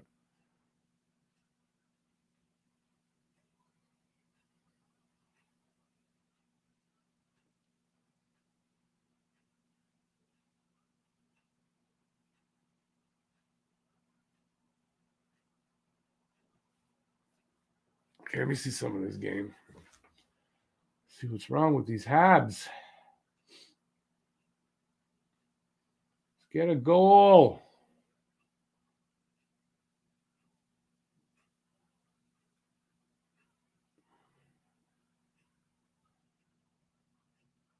Yeah, Paul, I think you're right. It is kind of apparent.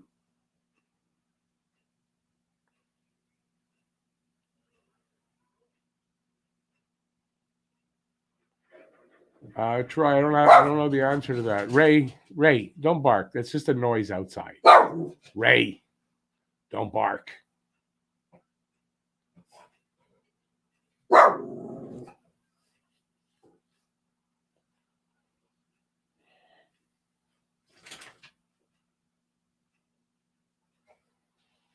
Did we get? Is that our first fire, Mark Bergevin in the room there? I see the first one. So we got 13:29 left. 20-10 are the shots. 2-0 Montreal.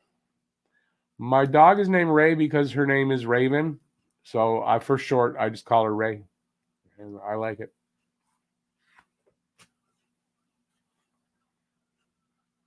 Dog's barking at the Habs. She should be. Yeah. Imagine if the dog knows they're playing like dogs, then they are playing like dogs.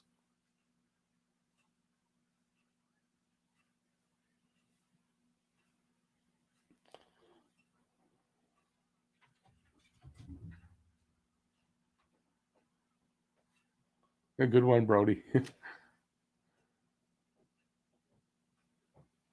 No, not after Ray Ferraro. Just Raven. I can't think. Is there any Habs players that were named Ray? I can't think of anyone.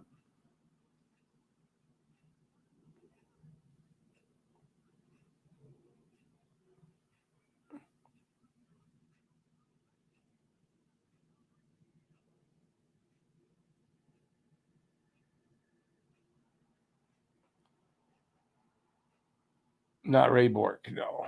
Ray Bork, though, was a good player. Come on. Leaf game was a tease. It's not over yet. It's not. Oh, you know what I forgot in the intermission? To look at the fantasy pool. We'll do it in the second intermission. Sorry about that, guys, but first.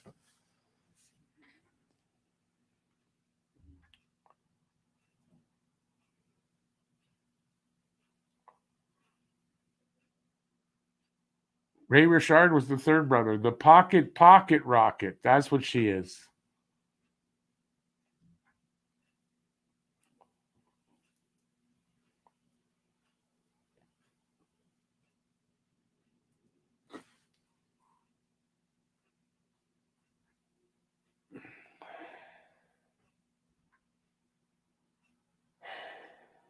It's like a goal just to fire things up a little bit.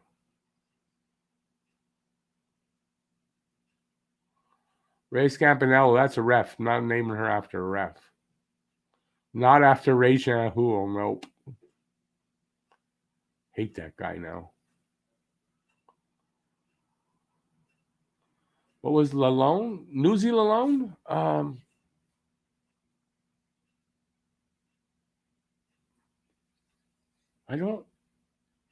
I can't remember what Newsy Lalone's first name was.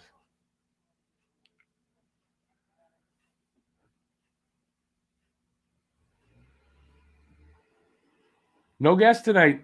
Nobody popped in. I've got feelers out. You guys, it's rolling under there. Send me an email. But no, nobody came in. Well, I know Luna told me she was working overtime. That's why Luna's not around. She has to work. Rob Fry's got it. Edouard Luzy Lalonde. That's right. I didn't think it was Ray. I don't know of a Ray for the Canadians. I'm sure there is one, but I mean, one of consequence.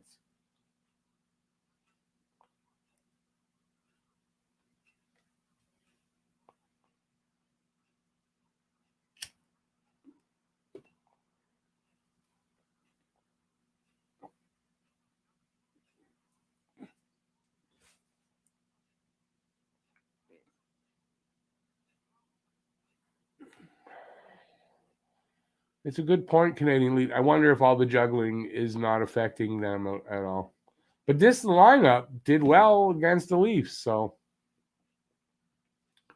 is it just that Calgary's got our number? That happens too.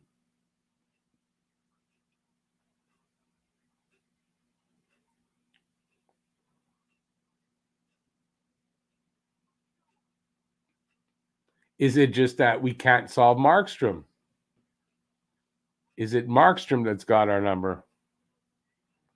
Because that seems to be something for sure.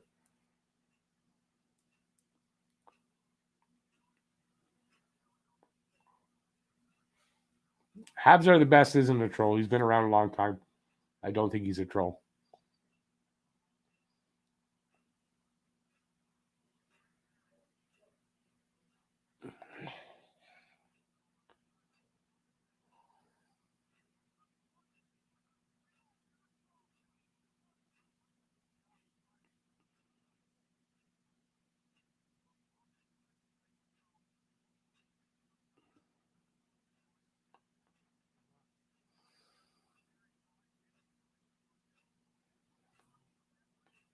Hako,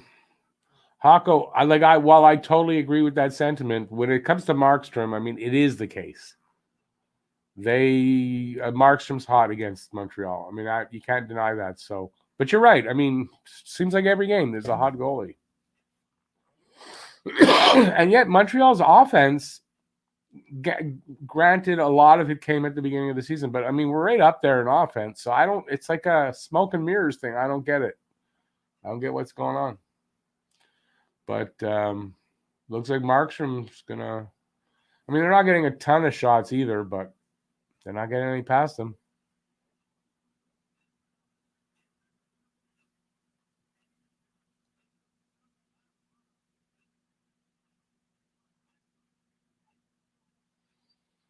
Yeah, Jeff, good point too.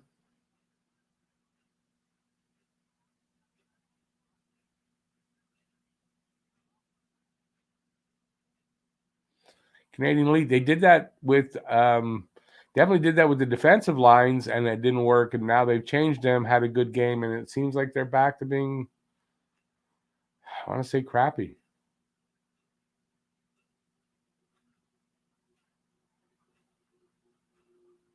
Running around in their own zone, can't clear the puck.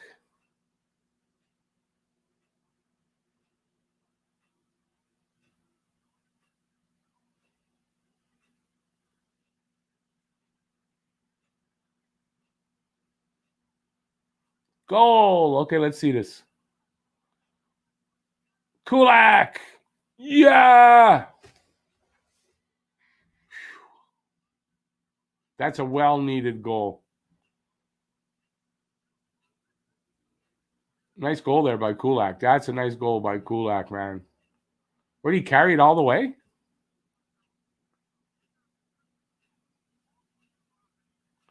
Hannafin. I don't know who got the second goal. Giordano. There it is in the thing there.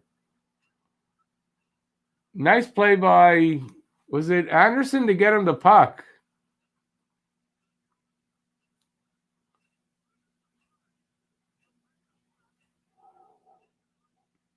Nice effort by Anderson also to get the puck up there.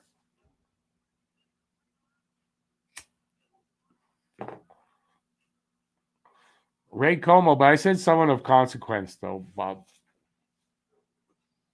I'm not going to say I named her after Ray Como. Sounds like Perry Como's brother or something. Not doing it.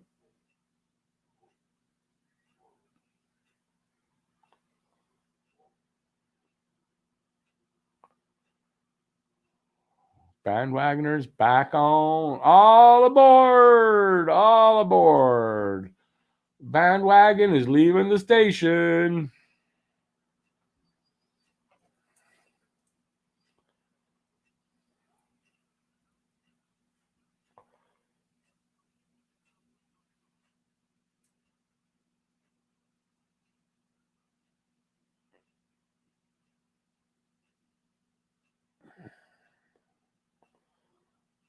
No shutout for Markstrom. Yep, that's a good thing.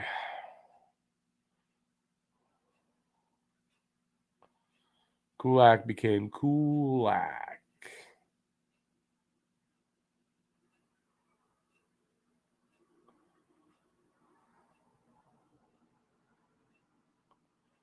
With Armia, it seems also every time he gets going, he gets hurt.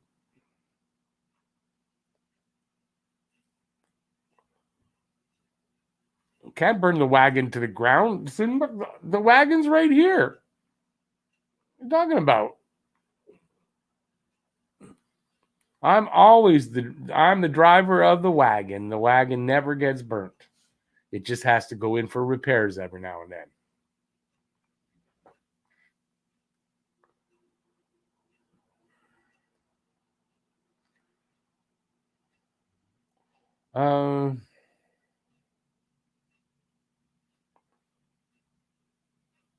Habs 16, we're talking about Evans. You said was underrated and shouldn't be taken out.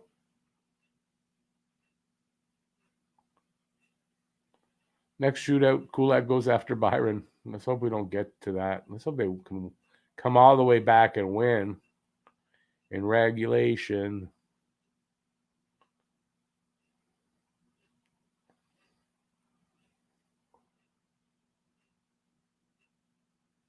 Well, maybe on your bandwagon, mine's still fine.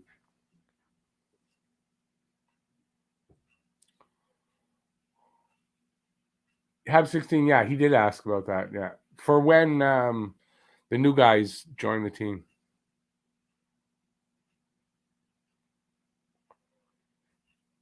If everyone's healthy, what's our lineup looking like? I guess I'm gonna have to do a video about that. I don't know. I haven't really sat down to think about the whole team, but yeah. Canadian Elite, you got to think that if this team continues to struggle, and maybe listen, what if they lose here 2-1? You got to think they're gonna think long and hard about bringing Caulfield up, considering that the Rocket have no games, and Caulfield's a kid; he should be playing. So, at this point, I figure maybe it's best to bring him up just to get him, even just practicing with the taxi squad, so he can actually practice with the team.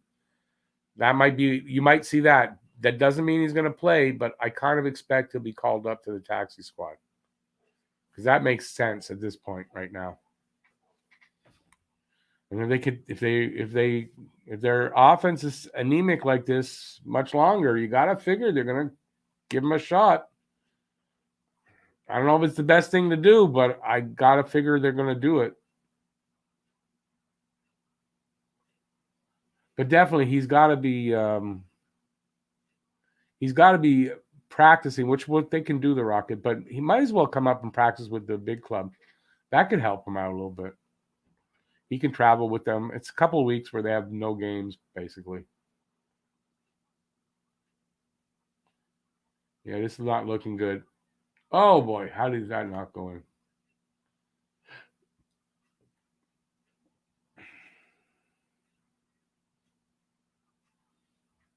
I know there's more than 14 likes. Refresh. The likes don't go up unless you refresh. The watching does go up while if even if you don't refresh.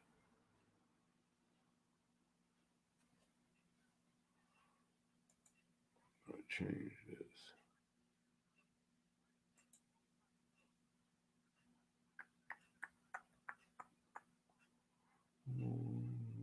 Take that one off.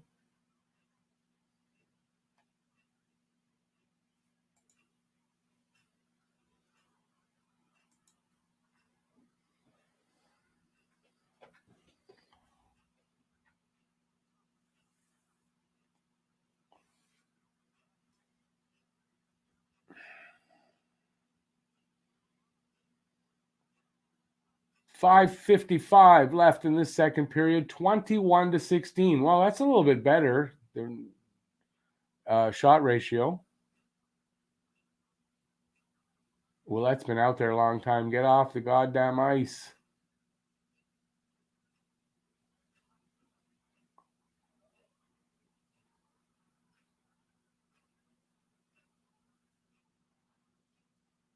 Oh, saved by Allen. Now, can he, whatchamacallit, Willett can get off the ice finally. He's got to be gassed. Almost 2 minutes.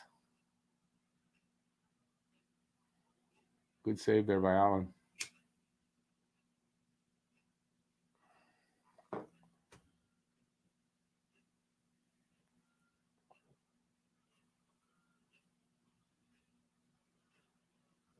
Oh, I'm looking at the chat. Like, I wonder why there's no new, because I'm not in the chat.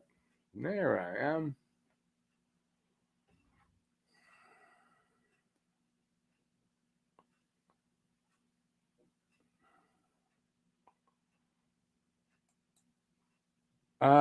If bringing Caulfield up to the taxi squad would cost them nothing, and then they could move out someone who has waiver, doesn't have waiver restrictions.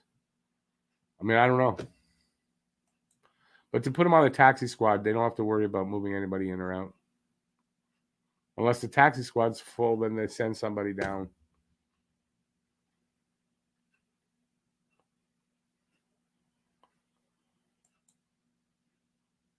Morgan, no. I don't really. I don't know if that's a good idea in the playoffs or you're making a run to the playoffs.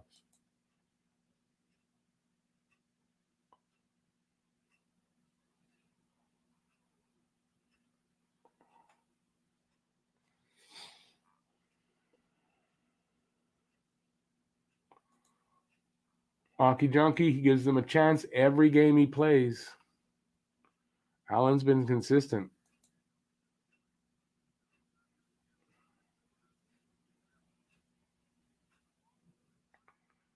Jeff thinks Romanov sits. For who we talked, but wasn't it a forward we were trying to see who would sit? Not defense. That's when Sherrod comes back and the new guys are on the team. It's a possibility Romanov is the one that does go down. And then you could bring up no, because that means if Romanov goes down, one of the new guys is going to be on. Anyway, we'll see next week because they're going to have to. The new guys are going to be available starting Monday, I guess, next week. So they're going to have to make some decisions.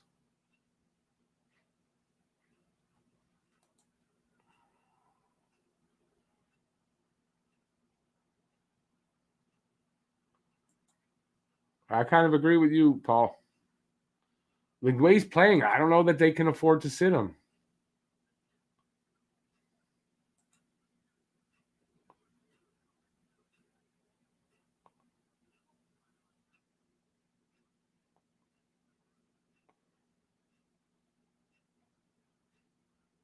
Come on, can we get one before the period ends? Come on, guys. 4 minutes, 30 seconds left in this period. Dangerous. Oh, good save there, Allen.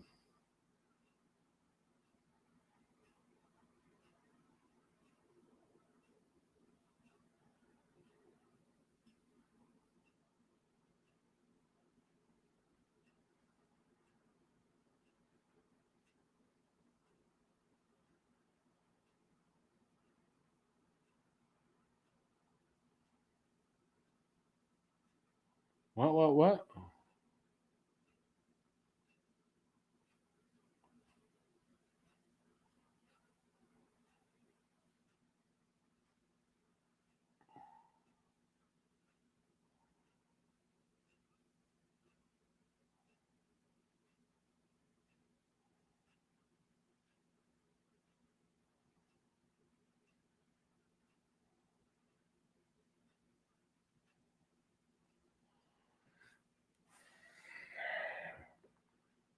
I don't know why the D all of a sudden just really struggling about getting getting anybody pushed out from the net. I don't understand. What, they're all weak all of a sudden? Like, it's a problem.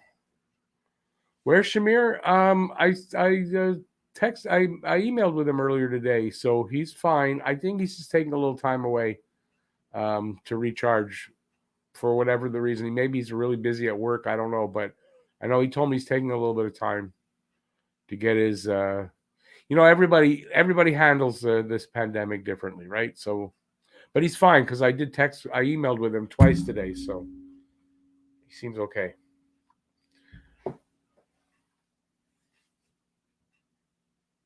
I mean, I'm not even sure, like, if he's got problems with going on. I don't know that he would tell me, but Heinz, buddy, some Heinz hype in the room. Thanks for the dono, bud. I appreciate it. Some Heinz hype. Heinz ketchup hype.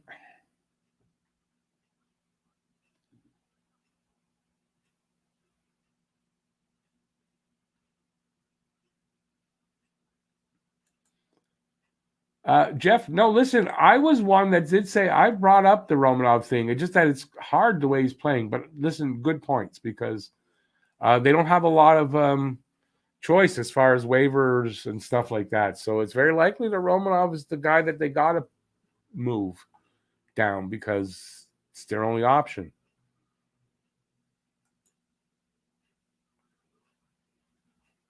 Because I believe, no, these guys they got on trade, so they can waive them. But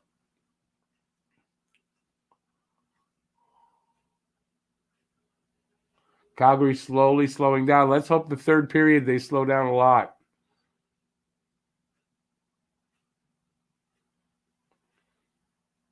Yeah, I'm just worried Sherrod's going to go right back to skating with Weber. That's my big worry, because I don't know. Not that Kulak and Weber are particularly working out tonight, but Kulak did get the goal.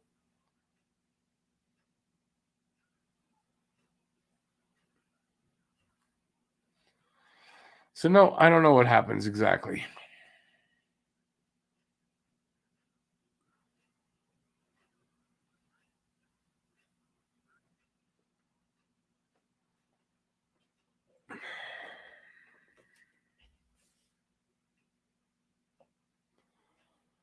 Yeah, we got 204. January, let's go get one. I agree with you. That would be a good omen. Getting a pretty much last minute goal of the period to tie it up. Flames would come out probably a little bit tired in the third at the very least. So let's go, boys. Let's change up these and cheer them on.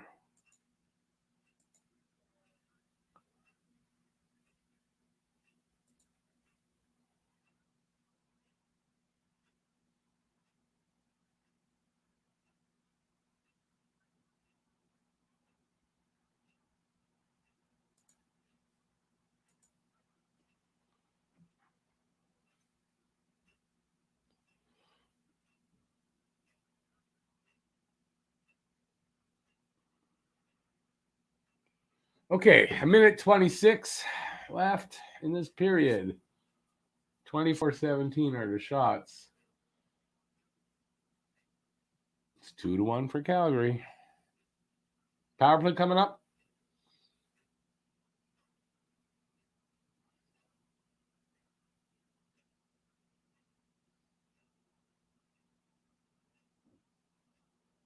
Oh, yeah.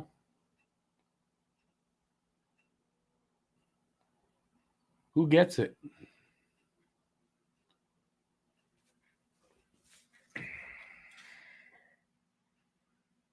Who's that?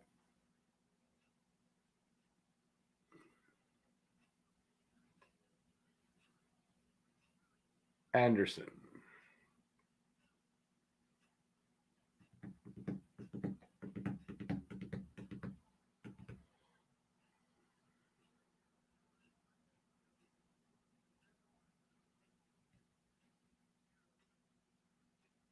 Andrew, but Weber's not getting sat down, that's for sure.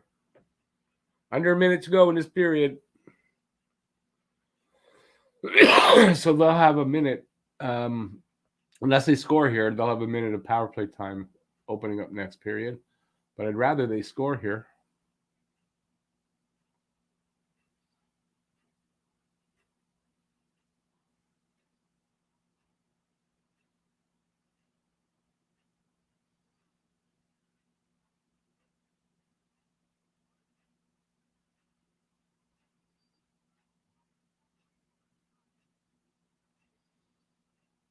Don't give up a freaking shorthanded goal.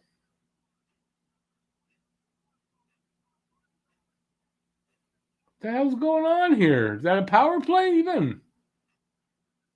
God, you guys better look in the mirror soon.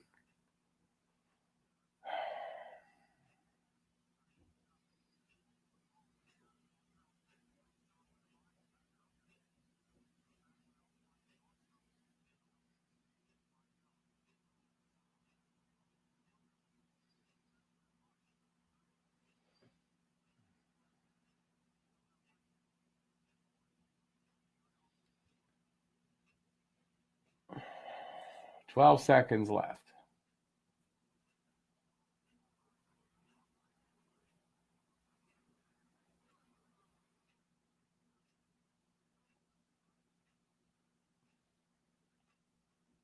Okay, so at least they get out of this freaking period. So it's 2-1. Let's see what the third brings. Hope for the best.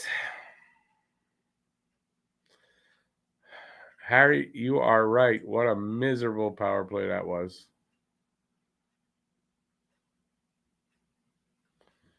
Hey, Mitch, how's it going, buddy?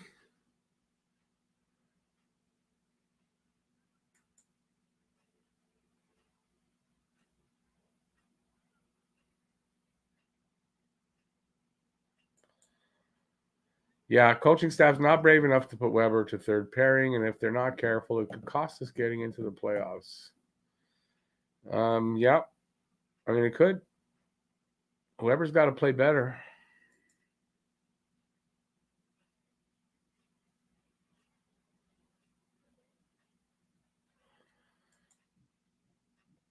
All right, Hines. Let's hope they score. Never mind for the donos. Let's hope they score. Thank you. I appreciate the offer, buddy. Let's hope they get some points. So $5 dono for every third period and overtime goal if we win. Awesome. Well, let's hope they win.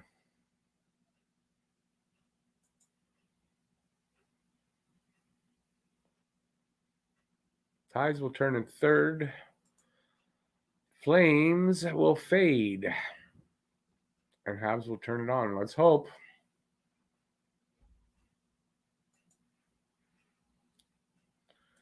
Put Weber on waivers. No one will take salary and age. And I was getting people tell me you can't not protect him because all that kind of stuff. He's going to feel whatever, and you want to put him on waivers. Wow.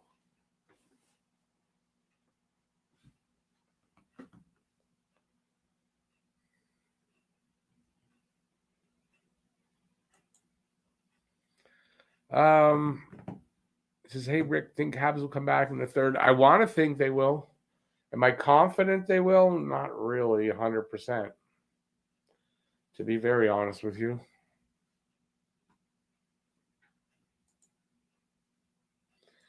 Yeah, Jeff, I got to agree with you. They're not putting, where is it? There it is. They're not putting the captain on waivers.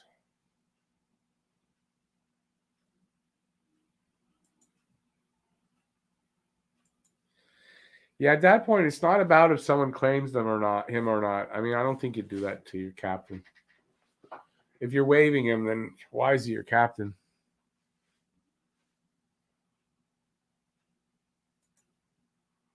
Whoa, that jumped. Not a huge fan of Weber, but there's absolutely no way he's going on waivers. Yeah, I can't see it.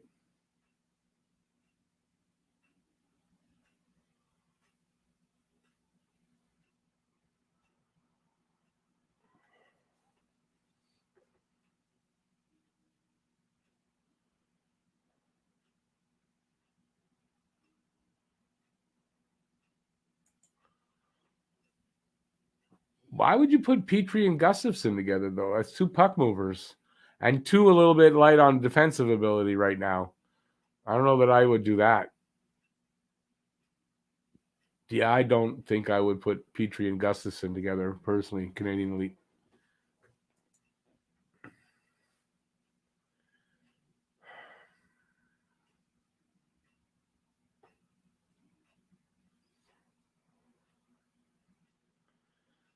See, here's another point.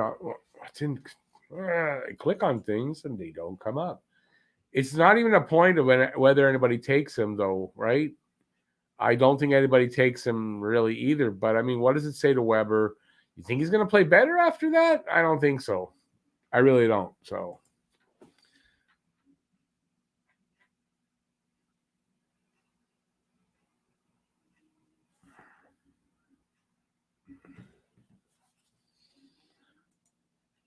Like it or not, Drouin is our best player tonight.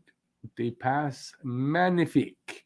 Have to say, the only thing I've noticed Drouin for has been for some nice kind of passes and stuff. So I would have to say that I'm not saying he's the best player tonight, but he's playing well.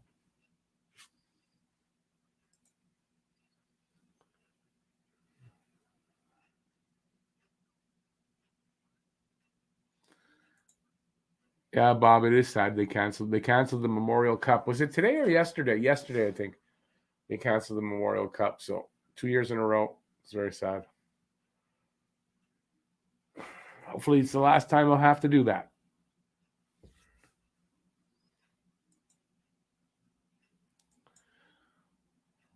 Yeah, Paul, exactly. Puck mover, stay at home guy.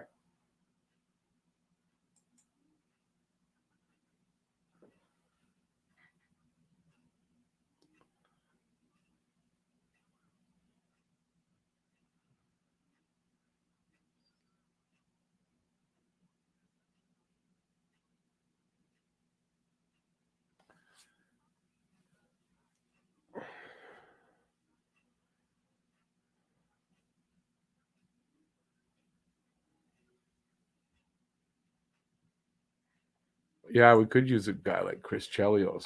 That would be awesome to have a Chris Chelios out there. Not only is he good, but he's mean too.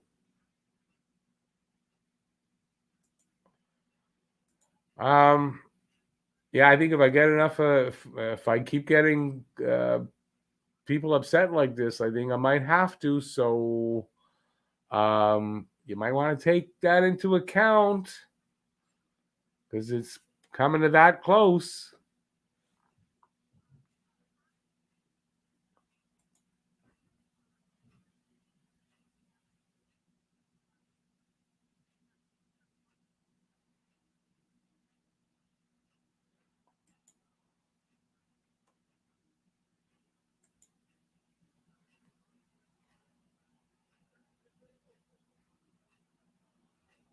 That's not what I meant here. I think Weber should not be protected. Price not be protected.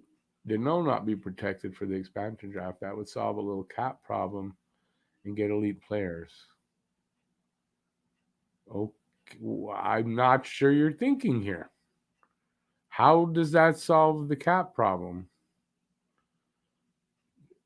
I mean, if you leave them unprotected, first of all, Deneau is a UFA, so that it doesn't matter. I mean, you're not going to protect him anyway, but his money's off the books unless you resign him. Leaving those two guys unprotected, that doesn't take money off the books unless they get claimed. And they can only take one player from every team. That's it. So I'm not sure your reasoning there.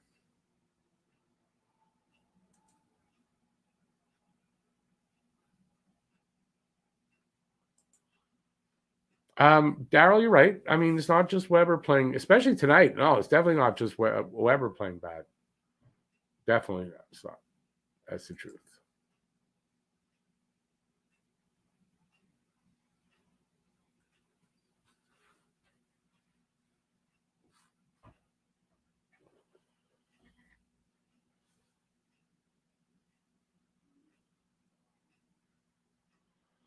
Well, we're going to give him one last chance. He sees how serious his fate is right now. Right? So we'll give him another chance. And if he does not want to listen, you guys will deal with it the way you need to. That's what I say.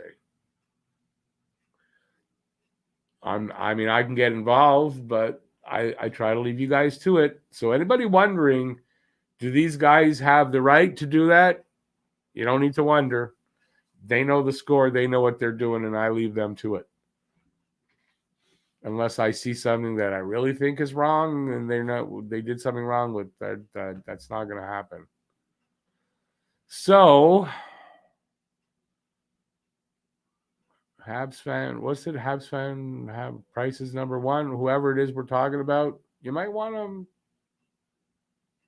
to take note of this.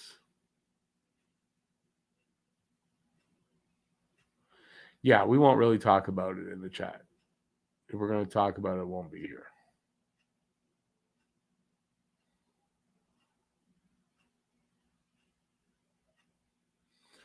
Canadian Elite, again, not protecting them doesn't remove their salary, though, unless they get picked. So I don't understand. And Weber, by the way, is $7.8 million.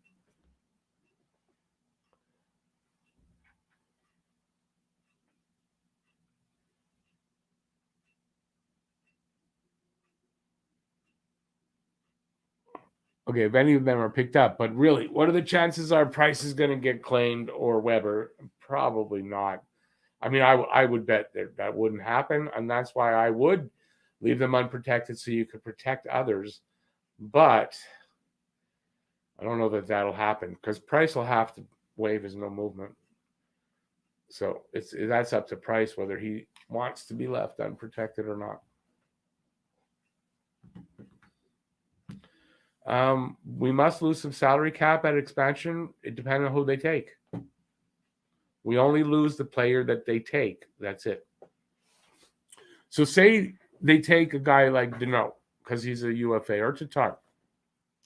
We don't really lose anything because they're off the books anyway, unless we re-sign them.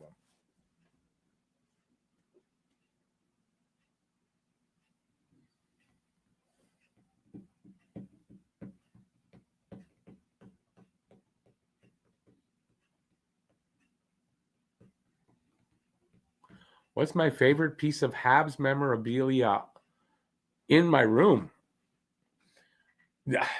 Is any of this memorabilia? The only thing that's really memorabilia, really, that I would consider is the picture of Frank Mahovlich. Everything else is it really is that what memorabilia is? Isn't that like old stuff, valued stuff? Oh, okay, listen, before we get back to it, Harry, you good to go? Give me a thumbs up if you are.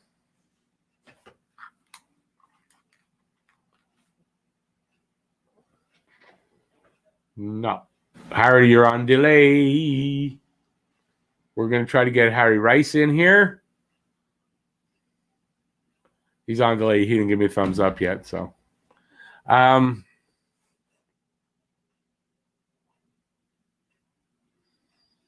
giving him a chance here. Hang on.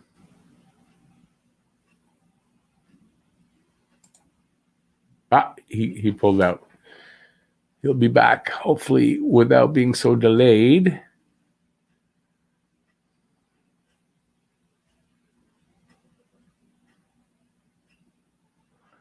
Kevin Myers wouldn't be a bad idea, maybe, but I doubt they do that. Weber won't wouldn't take himself out of the lineup.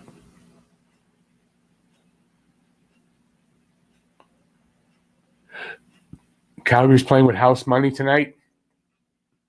Oh, let me take that down.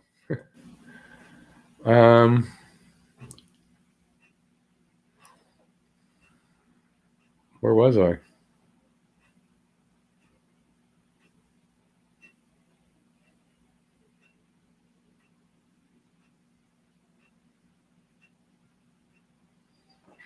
I want to come over there.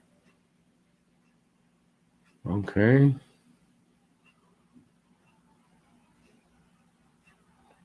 That's why I was scrolled the wrong way.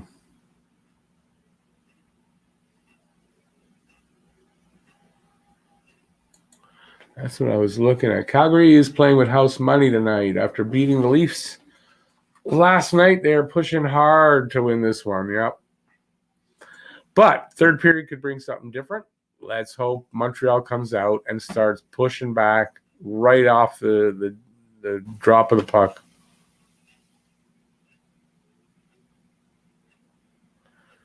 Okay, so this is news. Free agents wouldn't count. So anybody who's a UFA, you don't have to worry about protecting them, and they wouldn't get picked, is what you're saying. Okay, didn't know that.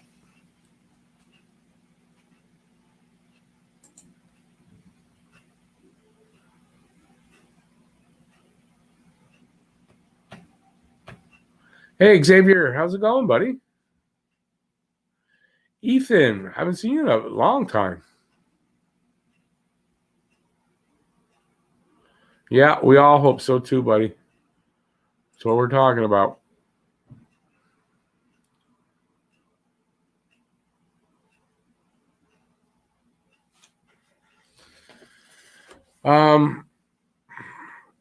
Yeah, Paul, but you know what? I think, first of all, just to get them to pick somebody you want them to pick, they're apparently asking for a first rounder and a prospect, right?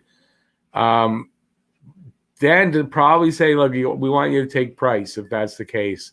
Considering his salary and all that, they're going to want more than a first round and a prospect to do that, I would think.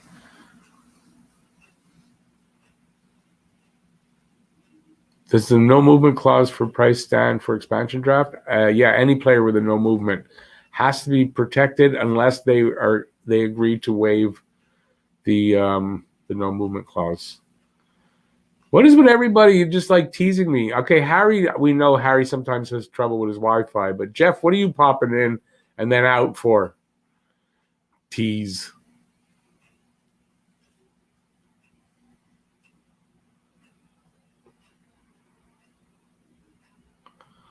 Hey, Ra is the best. How's it going, buddy?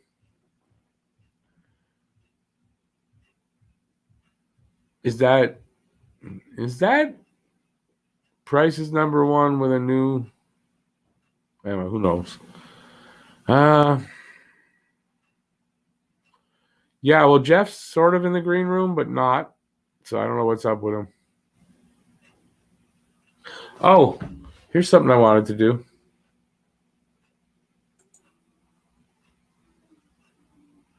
Hang on, let me pull this banner out. This is our fantasy team. So this week I'm playing. That's me, Montreal Maroons. The Crushers. That's Jeff. He's beaten me 8-6. He's in third. I'm in seventh. I'm out of the playoffs. Jeff is in the playoffs. Sydney Millionaires is, I think that's Morgan Burton. And Roberto's grand team. That's Roberto. He's not in here too often in the room anymore, but Sydney Millionaires beaten 10-3. They are in fifth. They're out of the playoffs. So is Roberto's team. P's Pleasant team. I'm not sure who that is. 7-3 over Nickel City Tokers. I'm not sure who that is. Nickel City Tokers are in a playoff spot. Suzuki for Hart sitting in eighth place. Don't know who that is. Morgan Redrum, I think, is Morgan McNally. Let me know if I'm wrong, Morgan McNally. He's in second. And then Habs Nation, I don't know who that is in sixth. Against Drop Your Mitts, Bud, and that's our leader in first. So top four teams, they go on to the playoffs soon too, and I'm not one of them. Let me see. Whoops, this is my team. Yeah, I clicked on it.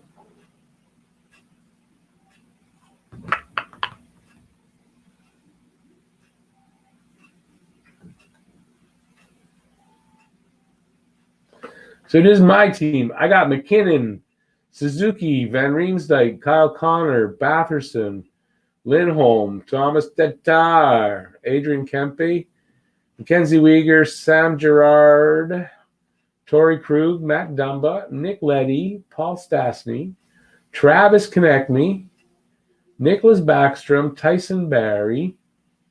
I got Hellebuck, Lehner, and Kevin Lankinen from Chicago as my goalies. That's my team. Going to bring in somebody here if I can get my mouse before he runs away again. I had to turn everything on. That's why I jumped out. Back up at the same time.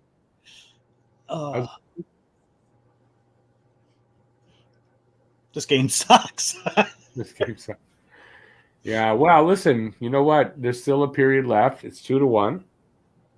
Hopefully they're saving it all for the end. Saved it all for the end. They do that a lot of games, though. Last 5 minutes. Yeah, let's hope they don't wait till the last 5 minutes, though. Like now would be a good time. Yeah, anything would be nice, but yeah, anything would be nice. Oh, hey Heinz, thanks. I appreciate that. I'm not doing very well, and this dude on the other side of the screen there, he's beating me this week. In what? I showed the fantasy league. Oh, we playing each other? Yeah, you're beating me 8-6, I think. Oh, I never looked at my team. I don't know. Well, good. I didn't yesterday. I forgot to set my lineup yesterday. Yeah, so did I. I never even thought of. But I set mine I set it today, so good. And you can forget about it all week. It's fine. Well, I just know I had a bunch of games postponed, so I was like, ugh. Well, I was wondering why you weren't beating me by more than 8-6. So I guess that's why, because you didn't set your lineup. Well, I got like 3 or 4 guys missing the. Yeah. I forgot to start Taylor Hall too after he got traded. He's still on my IR. Did he play? Yeah, he played for Boston last night. And? I think he did pretty good. I think he had like 10 shots. Really? Yeah. Man, why can't... Yeah, my Jofa helmet's ready to go. Don't worry. Not in the third period. It's only an overtime thing. Why can't Stahl, not have the Buffalo flu and come out playing... I'm not saying... Paul, I'm not saying send him to... Well, I wouldn't mind if he went to the AHL just to keep him playing, but I think we all know that, like, kids coming in from the KHL and from the minors or juniors or whatever, they all kind of struggle this near the end of the year because playoff hockey is a little more rough than they're used to, and he's inexperienced, and he's sorry, I keep getting distracted. I'm trying to watch what's going on here. But no, Romanoff, he's a kid. He's inexperienced. They obviously felt like they needed experience on defense. They didn't go and get the 2 guys they got for no reason. I don't think Gustafson's going to get much playing time. I think he is going to be on the taxi squad. He's more for depth insurance in case something does happen. But the guy they got from Detroit, I don't think they're not going to play him, and it's process of elimination on that. So who's going to come out of the lineup? I think Merrill's going to play. I do. I think they traded. Yeah, well, I mean, exactly, and he's pretty good. Well, I've never seen him play, so I have no idea if he's any good or not. Look at his numbers anyway. It's just process of elimination. It's either going to be Kulak that gets put on the taxi squad or Romanoff, and Kulak's got to pass through waivers, though, right? Yeah, exactly. So Romanoff doesn't have to pass through waivers. They can just send him down, and he can go play in the AHL, or he can be on the taxi squad. Like, it doesn't hurt them at all. Like, it's not that I don't want him to play. It's just process of elimination. Like, I don't think they brought in that guy from Detroit just for him to sit in the... Well, he might sit in the press box, but he's not sitting on the taxi squad. He'll have to pass through waivers. Yeah, no, as I said, Gustafson too, but I mean, maybe that's not Gustafson. I think they might try him for a game or 2, maybe, and then put him on and they might waive him, put him on the taxi squad. And if he gets claimed, he gets claimed. He didn't cost you anything. It's a 7th round pick. Like, I think he's going to have a pretty short leash. Just stupid question. If your attitude is it didn't cost anything, just a 7th round pick, so what do we really care if Mete got a draft pick or not from? What do we care? Yeah, what were we going to because get? you should always try to get something for a player. You shouldn't give them away, especially a young player like that. Wow, okay. Like, think about it. 2 years ago, Mete was on Team World Junior team. He showed his rookie year he could play in the NHL. Like, I think we gave up on him way too quick. Like, defensemen take a long time to develop, and I that was just, in my opinion, that was poor asset management by Bergevin.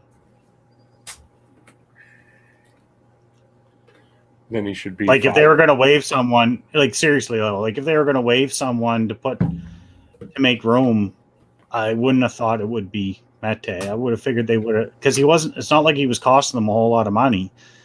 No, he wasn't. Yeah, but bringing in these two guys, I mean, kind of made him expendable, don't you think? Yeah, but they didn't have those two guys yet. They had the Detroit, what's his name, Merrill. They had him, but they didn't have Gustafsson. Gustafsson, I think was brought in because Mete got claimed, just to add some little bit more depth, experience. That could be. Like, it's okay. Like, everybody's saying, oh, we should bring up Fleury, we should do this, right? Like, they're young players. This team wants experience going into the playoff. They don't want players making mistakes. Not that Gustafsson's he's full of mistakes on defense, but I think they're hoping he can help them out offensively. I don't think he can see much ice time if he even plays. Yeah, I think it was just an insurance policy.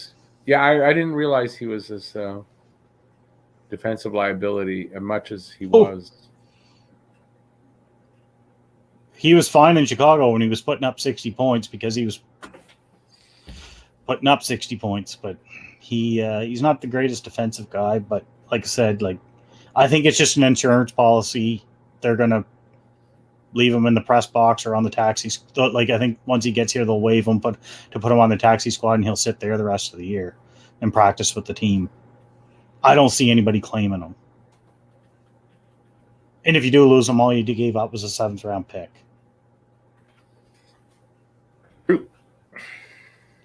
Like, now's the time if you're going to waive guys too. Like, if you're going to waive guys with big contracts, most of the teams now have done what they needed to do with the trade deadline. So they may not have the space under the cap, like we saw in the trade during the trades. Like, they were having to involve other teams into the trades just to take on cap space for these teams, right? Yeah, I know. So the chances of these guys getting claimed now drop some too, right? Well, anybody you add now can't play in the playoffs.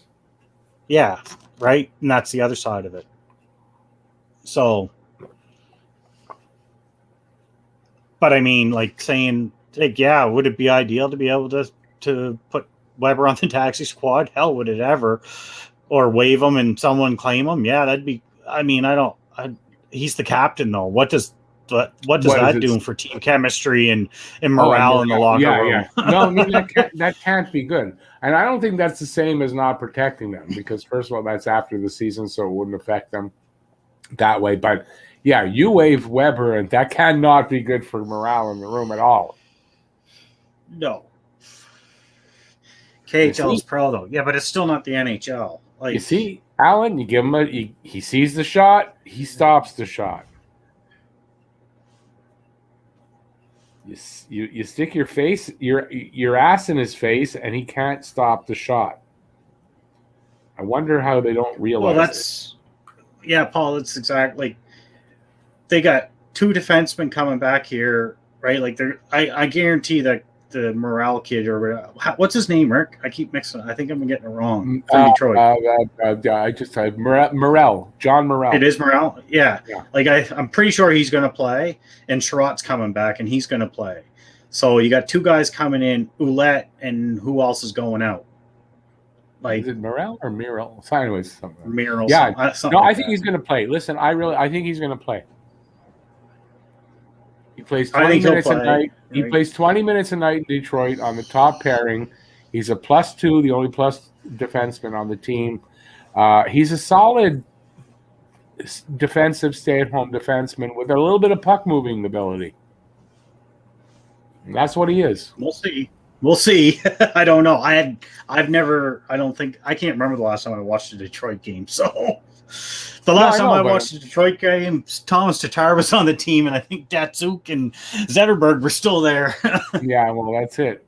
And he's only this was his first year in Detroit. He was in Vegas the last 3 seasons and then 4 seasons with the Devils. I don't see many Vegas games unless it's the playoffs. I'm pretty sure he can play for the playoffs. Honestly, I don't think I've seen a Vegas game yet. So I watched them in the playoffs. You don't get many Vegas games. No, exactly. Well, I can get whatever I want, but I haven't gone out of my way to watch them. I watched them their first year because I like Marc-Andre Fleury, and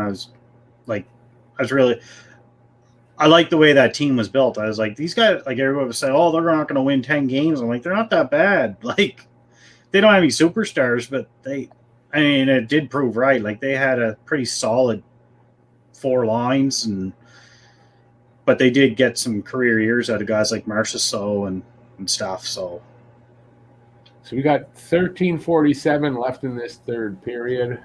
Hopefully not in the game unless it's Montreal winning, which it isn't at the moment. It's 2-1 Montreal, 2-1 Calgary, 30-20 are the shots. 30, 36, 30. Yeah, but that's the thing. Like I'm saying, they should have traded Mete either before the season started or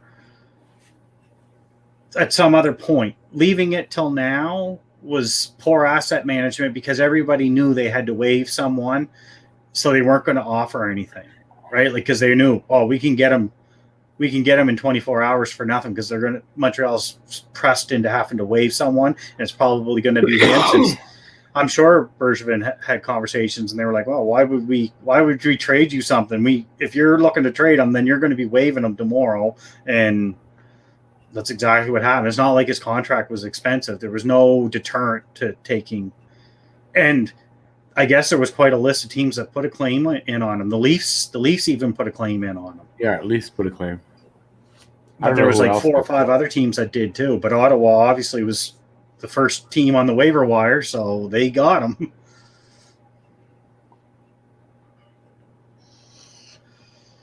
Way to go, Byron. What'd Byron do? I don't know. I'm trying to read the chat, watch the game.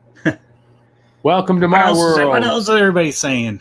Jake Allen's welcome to my world. Yes. Yeah, I'm getting there. Yes, he is. Who? What? Where? Garrett Chat mistakes. Have you been watching Habs games? I mean, he must be talking about Gustafson. Yeah, I've been watching. I'm the only one I think that was been crying about the defense all year. The defensive mistakes on this team. Yeah, but I mean, considering how they're playing, do we need to add another defenseman that's poor defensively? I don't think that's. Well, that's what I was saying to the other. Just throw gas on the fire. Just throw gas on the fire. Right? I really don't think he's going to see the ice. Maybe one game or something, but I think 2 or 3 guys are going to have to get hurt before he sees the ice. Well, yeah, I mean I think he's an insurance policy just in case something drastic happens.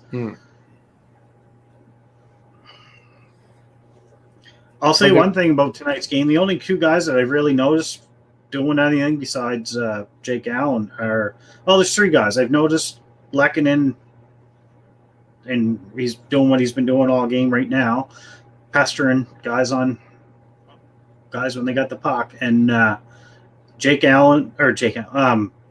Anderson and Anderson. I can't say anything bad about Danault tonight either. Like he's played well.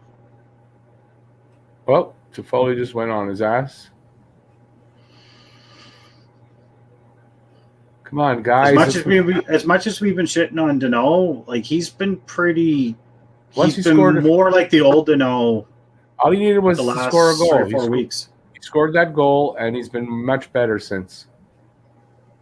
That first goal of his this season, he's been much better since he scored. But he's been better at both ends of the ice the last 3 or 4 weeks. But he's still not putting up any points. No, but he's been better all around since. Barnaby Habs on the power play. Yeah, I mean, but he's got to play his shift too. Unless you're going with 7 defensemen. That's the only way I think you can do that. Yeah, but are you really going to have a guy sit on the bench hoping he gets into the game for maybe 4 minutes a game? Teams do it, but yeah, I mean, not this team doesn't have the top end talent to be able to have a guy sitting on the bench. They need everybody going. Yep. That's what works for this team, is being able to have everyone chipping in. You can't have a guy just sitting there waiting. No, we can't afford to do that.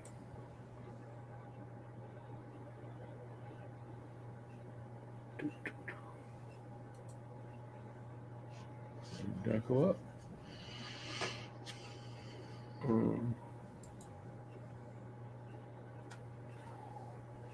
So we got 10-20 left in this period. It's 2-1, 30-21 are the shots. It's 2-1 for Calgary, I should say. And we got like 10 minutes left in this game. If they don't score another goal. I only like watching 2 Canadian teams. Montreal and Edmonton. It's the only 2 Canadian teams I enjoy watching. I like watching Montreal. I should say I enjoy watching Montreal. Most of the time I enjoy watching Montreal. And to be honest, I don't mind watching Ottawa when they're playing the Leafs or something. I don't mind that. I like watching the young kids kind of push the Leafs to their limit. I want to throw this comment here. Harry Rice, we don't deserve to win this game. We don't deserve to make the playoffs. I want to remind everybody, because Harry must have had some technical difficulties with his Wi-Fi. Don't forget Harry Rice's channel after the game. Harry's on for, well, he likes to say 45 minutes, but from what I understand, it's usually an hour and a half or longer. That's from what everybody else says. So check out Harry's channel. Just type in Harry Rice and you will get there. And subscribe while you're there. Mention my name, you'll get a good spot. I'm telling you. You'll see. I haven't been able to make it over to Harry's the last few streams because me and you get stuck talking after the game's over. I feel bad. All I do is pop in and say, "Hi, Harry." Well, man, I'm just going to throw you out of here after the game's over to go over to Harry's channel there. That's all. I turn him on, so he gets credit for the viewing, but I got him muted, so it's nice of you to turn Harry on. It's nice of you. Oof. I'm not going down that route. Not going down that. Rick, we want to see you in Harry's chat tonight. Yeah, possibility. Don't forget, guys, you got to understand something from me. By the time this ends tonight, I've been at this literally working since today, especially. What time did I get started? By 8:30. So I've been pretty much working since 8:30 this morning, with a little bit of break here and there, but not a ton. And yeah, I'm an old man. I'm tired at the end of this. So that's my excuse, and I stick with it. Maybe I'll pop in there. I'm not going to guarantee because, yeah, I get kind of beat after this.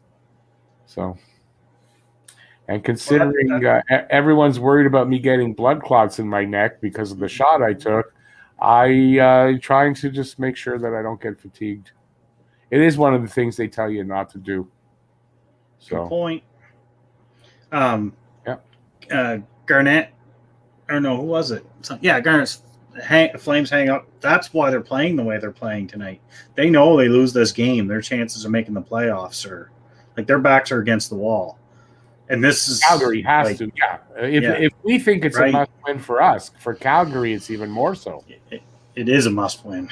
Yeah, them, it's an absolute must win. For us, it's almost a must win. So, yeah, I mean, that's obviously why they're playing like this. Just the surprise to me is they're still doing it in the third period after back-to-back games. So, I'd have thought we'd see a drop-off here in the third and allow Montreal to get back in it, but it's not happening. It's 9:11 left in the third. Appropriate number 911. We need a goal. Oh, what a stop by Allen. Okay, I'm not there yet. Oh, Here comes. Man, our defense is bad. Who turned that puck over? I didn't see it. I was watching. Wasn't looking at the screen. I just saw the breakaway. Still not there yet. Wow, how far behind am I? What time you got on your screen? 8 minutes 5 seconds. Oh man, you're 35 seconds ahead of me. Okay, here it comes now. I bet. No. Yeah, here it is.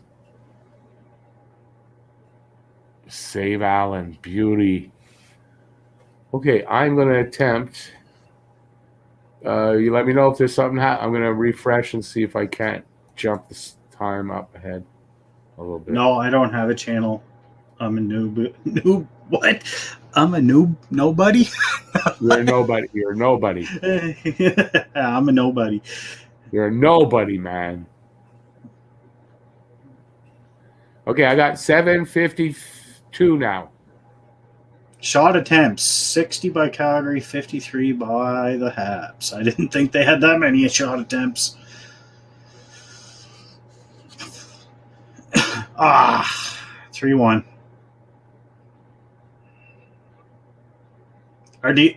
They just let him walk right out from the half boards in the corner there and walk right out in front of the net. Okay, don't tell me yet. Let me see. What? I haven't seen there yet. Come on, guys. So we got the breakaway, the turnover. Who was that turned it over? I didn't see. Was it Petrie? Are you kidding me? Josh Anderson, Weber. Oh, Weber. Game's over. Nah. Hey. It's fucking over, man. How are you going to catch up 2 goals at this point?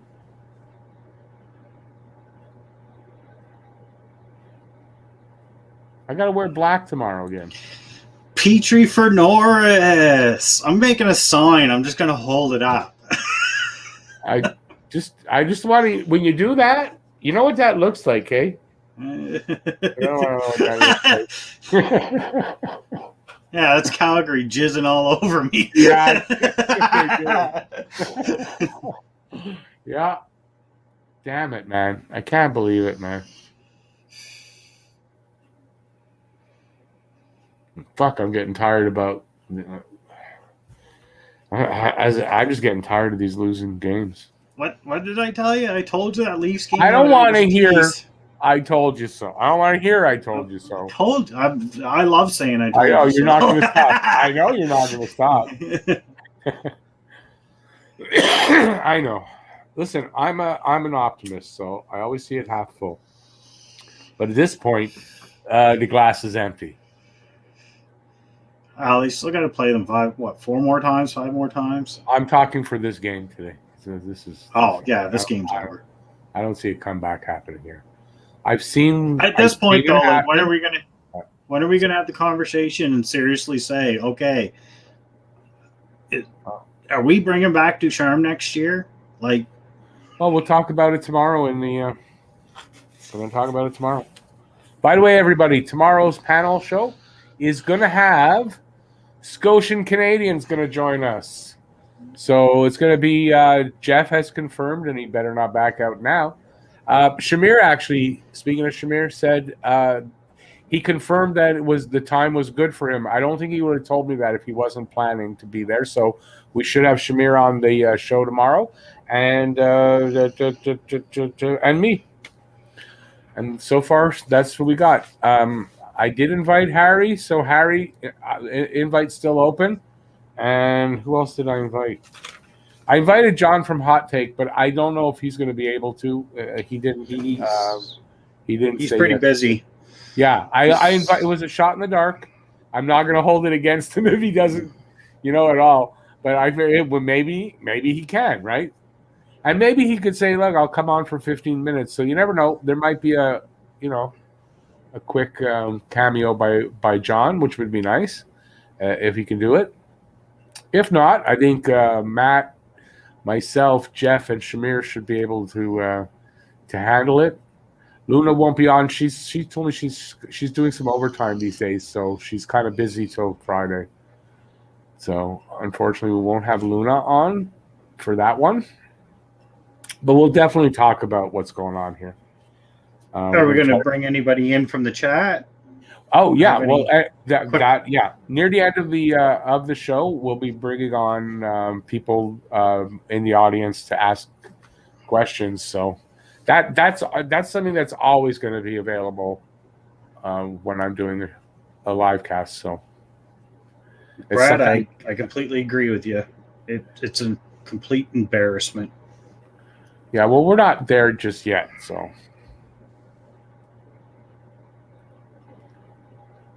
How about have a Leafs fan on? Well, you're always welcome like everybody else. All the information is up there how to get on. And I think that's what John at Hot Take Hockey is. Last I checked, John's a Leafs fan. Right, Jeff? Yeah. I think so. So got you covered.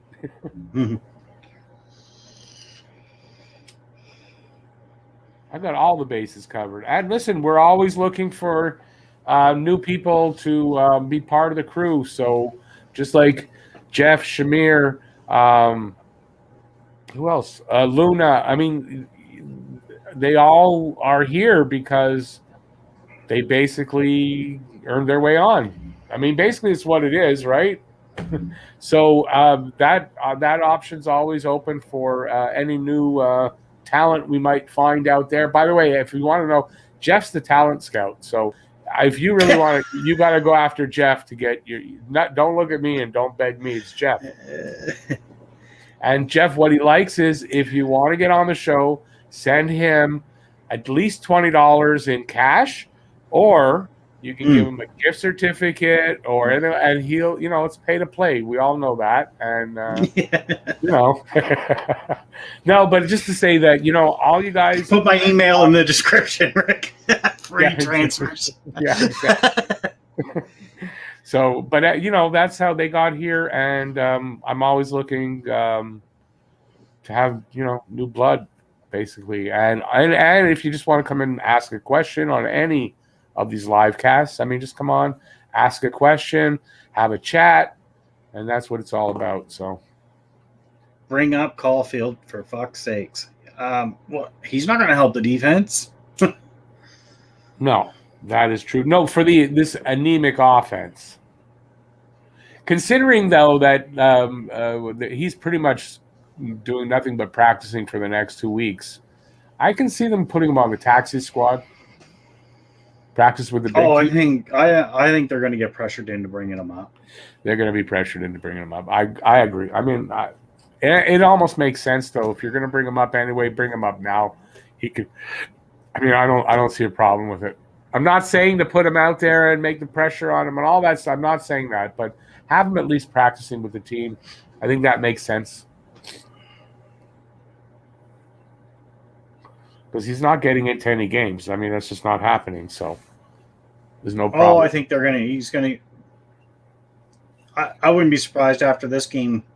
Yep. We hear he's called up and in the starting lineup for the next game. I'm not sure about the starting lineup, but I wouldn't be shocked. But I do expect him to be called up to the taxi squad as a minimum. I think he'll be on the third line. I think you can see a Suzuki, Caulfield, and maybe Toffoli. Yeah, I don't know. I see him better with KK. Honestly, I do. But you might be right. Yeah. Armia didn't do anything really tonight, so I can see. Well, it's his first game back, and if COVID's as devastating as they say it is, well, then maybe he might need to be eased in anyway. Game here, game there. I was reading a story about I don't remember the name of the player, but an NHLer that was saying that at the end of every game he needs to use an inhaler. Never had to before he had COVID. So that's a problem when you get COVID, is the after effects sometimes linger. You might not die from it because not everybody dies from it, obviously, but a lot of people do have look at Marco Rossi, he's still recovering. And he's, what, 19 years old or 20 years old? So there's my COVID talk for the night. Everyone want to see my arm again? No? By the way, it's in 2 days, and I mean, if I touch it in the actual spot where the needle went in, I might feel something. Other than that, the pain's all gone now. I have a question for all the people that want Caulfield to be called up. He comes up and he's completely ineffective. Then what?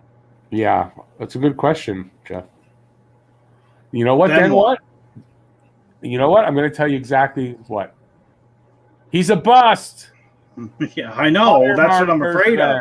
As much as I'm not a huge fan of Cole Caulfield, that's what's going to happen. I don't want that to happen to him. Like, if he comes up and he scores 2 goals in his first game, okay, great. But if he comes up and he goes 5-6 games without a point or no goals and he doesn't look like he belongs, like, I don't, like, it's going to, whoa. It's not going to be pretty. We think fans are toxic now, and if Caulfield comes up and he's not effective, oh man, that's not going to be pretty. And that's a problem with Montreal fans. And I'll include myself, so I'm not singling out anybody here.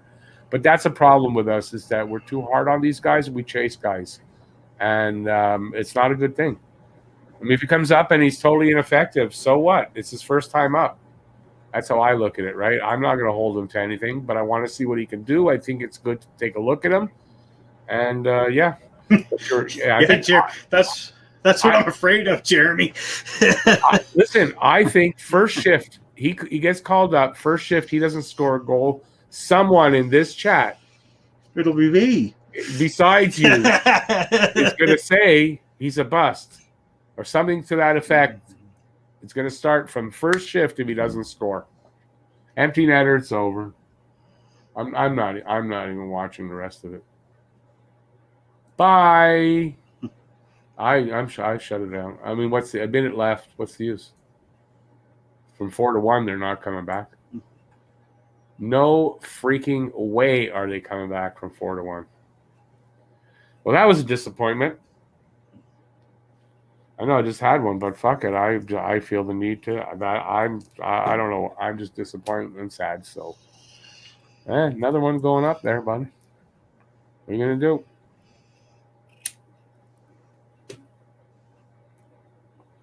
Crazy. It's getting to table flipping time. No, I'll never get to that point because I might. Look. No, but I mean, not. It's a good thing there's a big expensive computer sitting on this. Yeah, it's not just because of that. Yes. No, I mean, listen. In the end, it's still just the game. I'm going to get up in the morning, and everything's still going to be the same in my life, except that the Habs lost last night. I mean, that's it. It's very disappointing to watch. It's tough every night to get so up for it, and then just to see them play like that.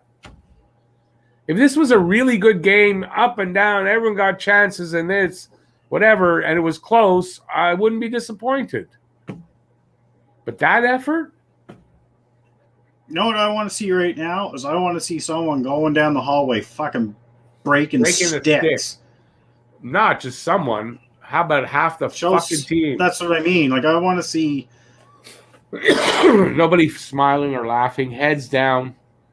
I mean, come on, show that you know what's going on. Is that the problem with players today? Is this the athlete today is just different from when we were growing up? I don't know.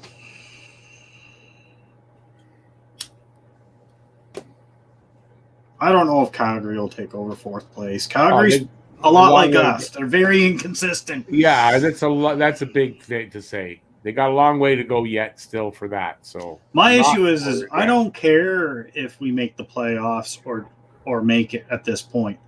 I'm pissed off because I don't think this team can do anything in the playoffs. But if they don't make the playoffs, like, we become the laughing stock. Like, we are the Leafs. Yeah, we've had seasons where, my friends that were Leafs fans, I had to take shit all year because we were worse than them. Like literally, like people were planning the parade at the first of the year. Like it's gonna. I'm not going around people for like at least 48 hours if Montreal doesn't make the playoffs. I'm staying away.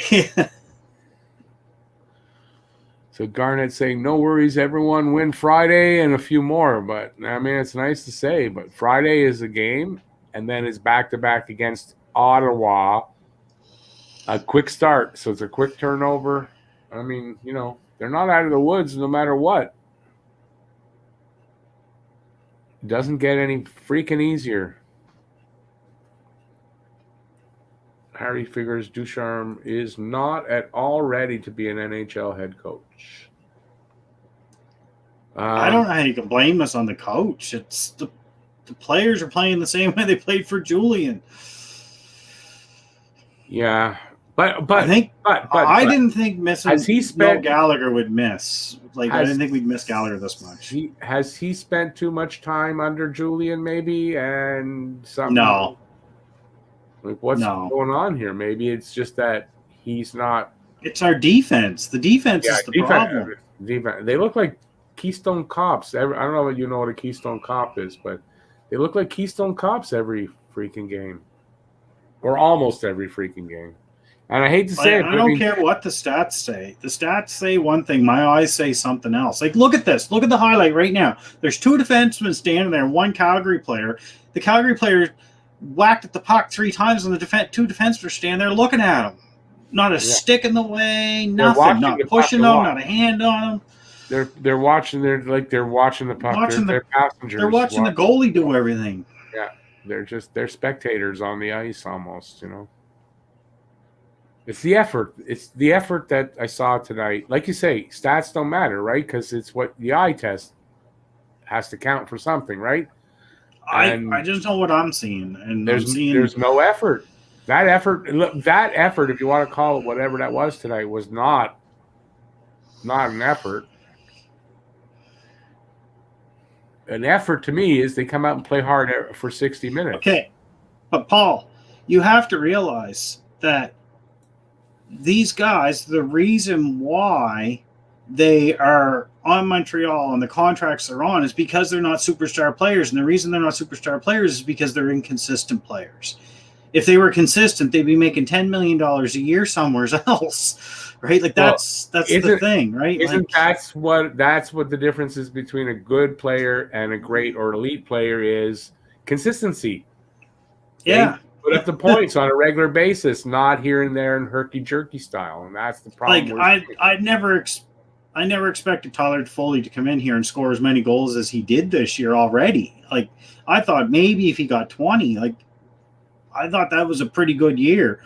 He's exceeded what I thought he would do, and there's still a bunch of games left. So, but if we thought Josh Anderson, like, that's the thing. The guys that we brought in are the guys that are leading this team in scoring. Yeah, okay, but Toffoli's it's the guys that have been here that aren't doing their job. That's the problem. Like, we're not getting the regular seasons that we should be expecting out of Drouin and out of, well, I mean, it's hard. Like Gallagher had a shitty first month of the season. He's been pretty good. Now right? He came back all the way. Tatar has been streaky as hell this year, and I don't think any of Tatar's goals, I'm sure there's one or two, but I feel like most of Tatar's goals didn't really matter, didn't affect the game anyway. They were either in games we were losing or games we already had the lead, like a 2-goal lead. Maybe I'm wrong. Someone correct me if I am. But not last game. We got the first and the last goal. Okay. That was important. Other than that, like, I just don't feel like Tatar's really been. And Armia hasn't done nothing this year, and then he had COVID. Every time he starts to play well, he's been getting hurt. Every time, the last 2 years. I mean, let's be honest, Suzuki and KK have not really jumped up their production. No, but they're second and third year and that's players. what we were counting on. No, I get it, but we counted on second and third year players. So to say that they didn't have that season, it's not really a knock on them. They're still young players. We jumped the gun, I think, this year. They jumped the gun. They weren't ready to do this big push. But then we No, they wouldn't weren't. have Anderson, we wouldn't have Toffoli, we wouldn't have Allen right now. So I don't know if that's a bad thing or good thing. I mean, Montreal's got the best supporting cast in the league. We're missing that key part. And what I think in the offseason, that's what needs to happen. They need to figure out if they can get a player like that. And if they can, then they need to sacrifice some of the things they have to get that player. this is exactly what Jeff was just talking about. Yeah. Those guys are consistent. Who we got? Inconsistent guys. That is exactly what Jeff was talking about. That's why we don't have. That's why they're on Montreal making $5-6 million a year. That's why they were available. In other words, really, is what it is, right? Yeah, and we mean we're kind of getting career years out of these guys. Montreal's very good and Bergevin's very good at targeting guys that can go on and have a career year. He did it with Tatar. He did it. Now he did it with Domi. He's doing it with Anderson. He's doing it with Toffoli. Like, he's very good at targeting those players. But it's naive for us to think that all of a sudden that these players are going to become elite players where they have not been elite players in their career. They've been good, very good players to good players. I'll only say for Anderson, I mean, he hasn't been around a ton of time, so, he's been around long enough. Yeah, but I mean, he could still. I mean, look at his age. He's just coming into his prime, so he still could reach another level. He's, now Toffoli's been around long enough. Which pretty much what you see is what you're going to get. You might get a little increase there, but I mean, basically, he's who he is. But I have to say, with Anderson, he's young enough that we might see a step up from him. Oh, well, I think we're seeing it now. I think this is top end. You know what? He's still young enough. There could still be a little bit more there. You may be right, but I still think he's young enough that there's still more. Which is completely fine. I'm not. I think Anderson by far has been the best player on this team all season. Because he's what, 24, 25, 25. He's something like that. He's just about to enter his prime. So no, this guy could still get better. Which maybe I don't know that it'll be elite though, but I mean, yeah, I don't know. I really don't know at this point. It's just so disappointing to see this happen again. Have to be let down game after game. Yeah, I don't know either, Benjamin. But that's what I'm saying. Like, we don't. And the other, I think me and you talked about this off air, Rick, is the problem is when you have a team full of very good to good players, inconsistent players, is the coach has to basically, it makes his job harder at the end of games because he has to decide who he's putting on the ice, and it's a gamble, right? Where other teams know we need a goal, we're putting this line out. Montreal does not know what line to put out. We need a goal. He has to go by what's happening in that game, who's playing well, and everything else. And it still isn't sometimes enough information. Next thing you know, Paul Byron's the guy that's potting 2 goals for you, and you're like, oh, well, where'd that come from? Yeah. But you have to it's luck to have the right guys on the ice, where other teams that have top lines with elite players, they know those guys are going on the ice, and if it works, it works. If it doesn't, it doesn't. Most times it works. Montreal, they may put the same 3 guys out there 3 games in a row, and they crap the bed, and then the next game they put another line out there and they score. Yeah, it's inconsistency in the name of the game all season.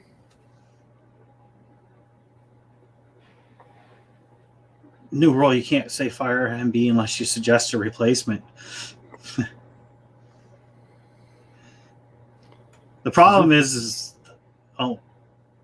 yeah, this is something Roger sent me this stat, I think, earlier.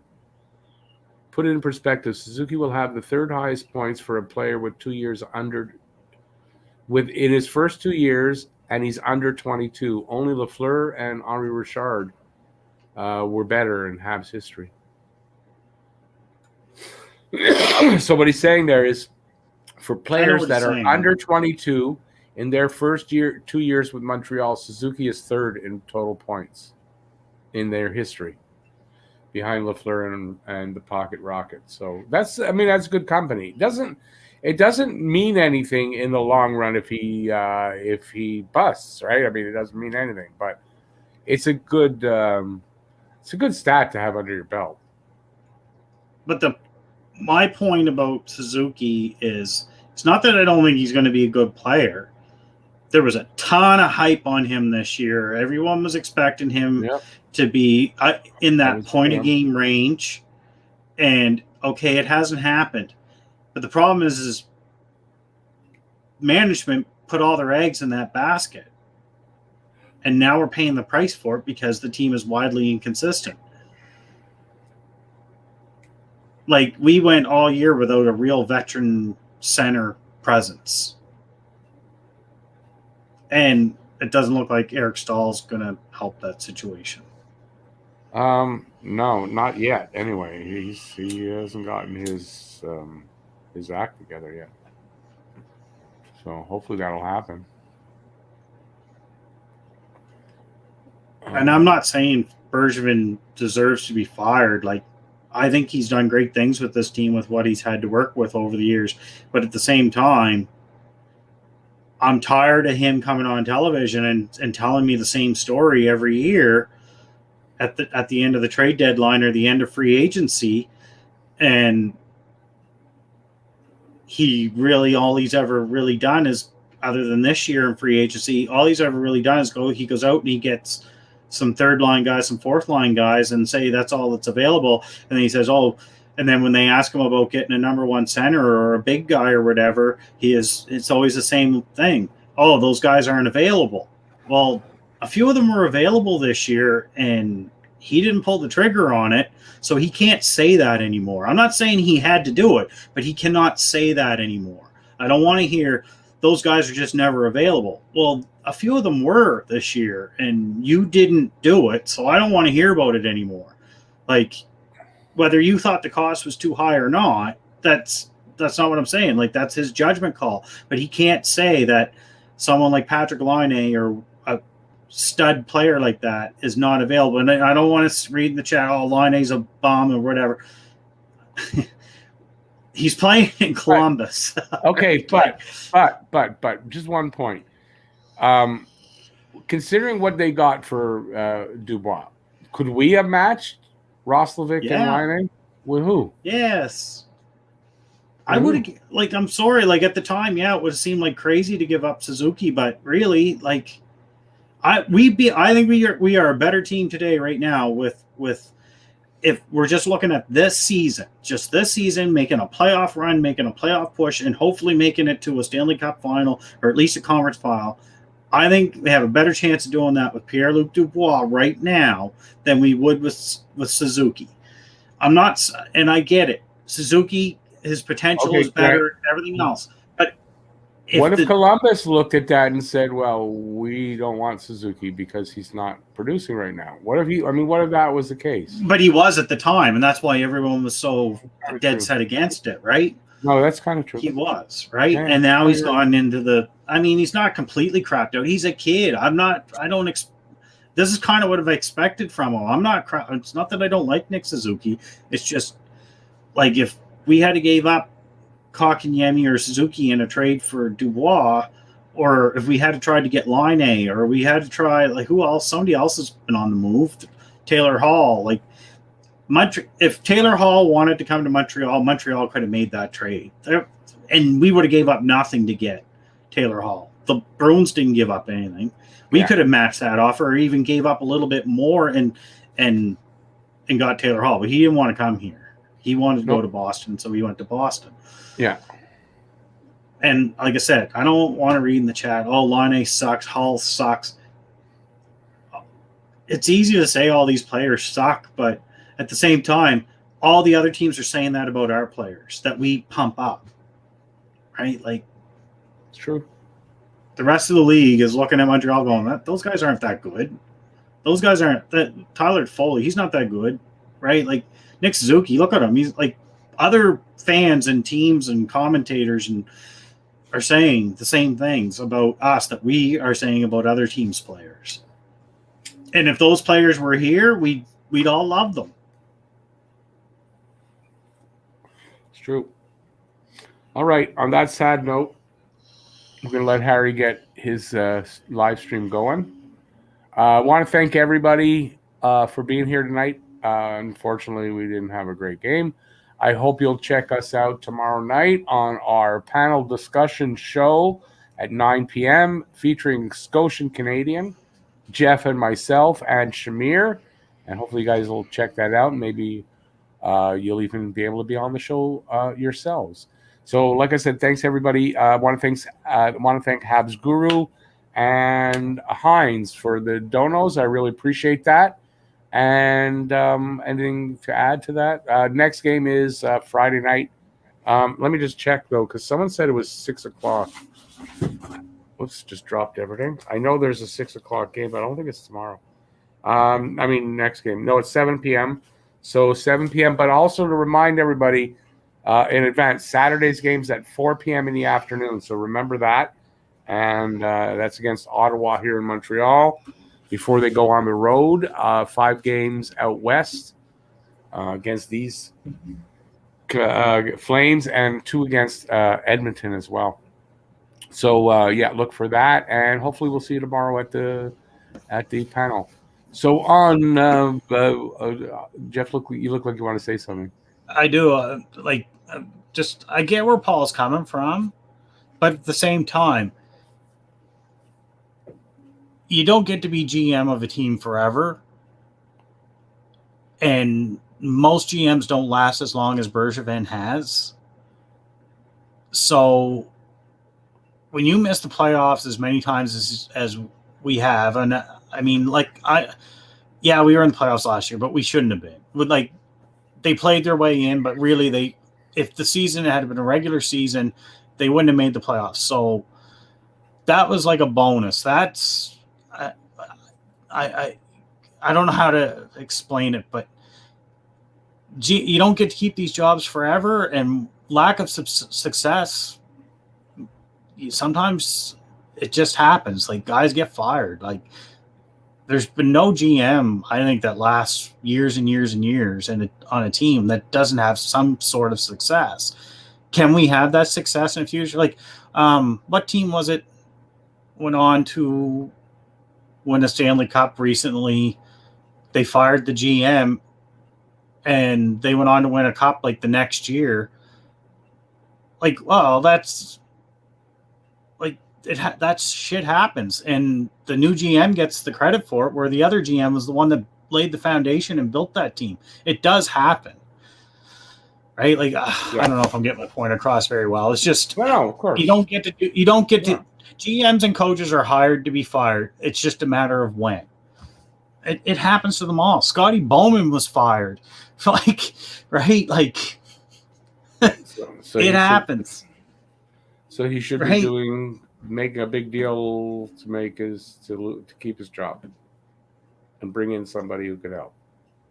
Well, I don't know. Like, all I know is there ain't no one that kept their job in the NHL for 20 years. So, I mean, how many Bergie got in now? There have been, but not anymore. That's for sure. Yeah, not anymore, right? Like, now it's a very much what have you done for me lately? Yeah. And sometimes there needs to be a new voice, and sometimes like coaches get hired and fired all the time, and so do GMs. Like, it's just the name of the game. No, and who can replace them? I have no idea. Right now, I mean, a lot of people say Waugh, but I don't know. I would like that, but I don't think anybody else. I like a little bit of chaos. So Yeah. So I would enjoy it. It would be fun to watch. Yeah, Let's say it wouldn't be boring. No, but I don't know who else is out there and who would even be interested. And then the whole language thing.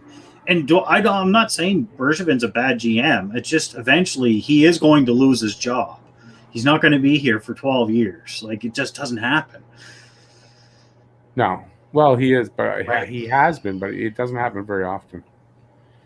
All right. So on that note, we're checking out. Thanks everybody for being here. See you guys. We'll see you next one. And what do I always say here? I don't even remember now. Give a thumbs up if you had a good time. Leave any comments you may have in the comment section if you want, or because we're going to go so in the chat room it won't be seen. And if you're new to the channel and you're still here, please subscribe and ring that notifications bell. And that's it. Thanks for watching, everybody. Stay safe out there. Peace out, y'all. See you next video. Bye, everybody.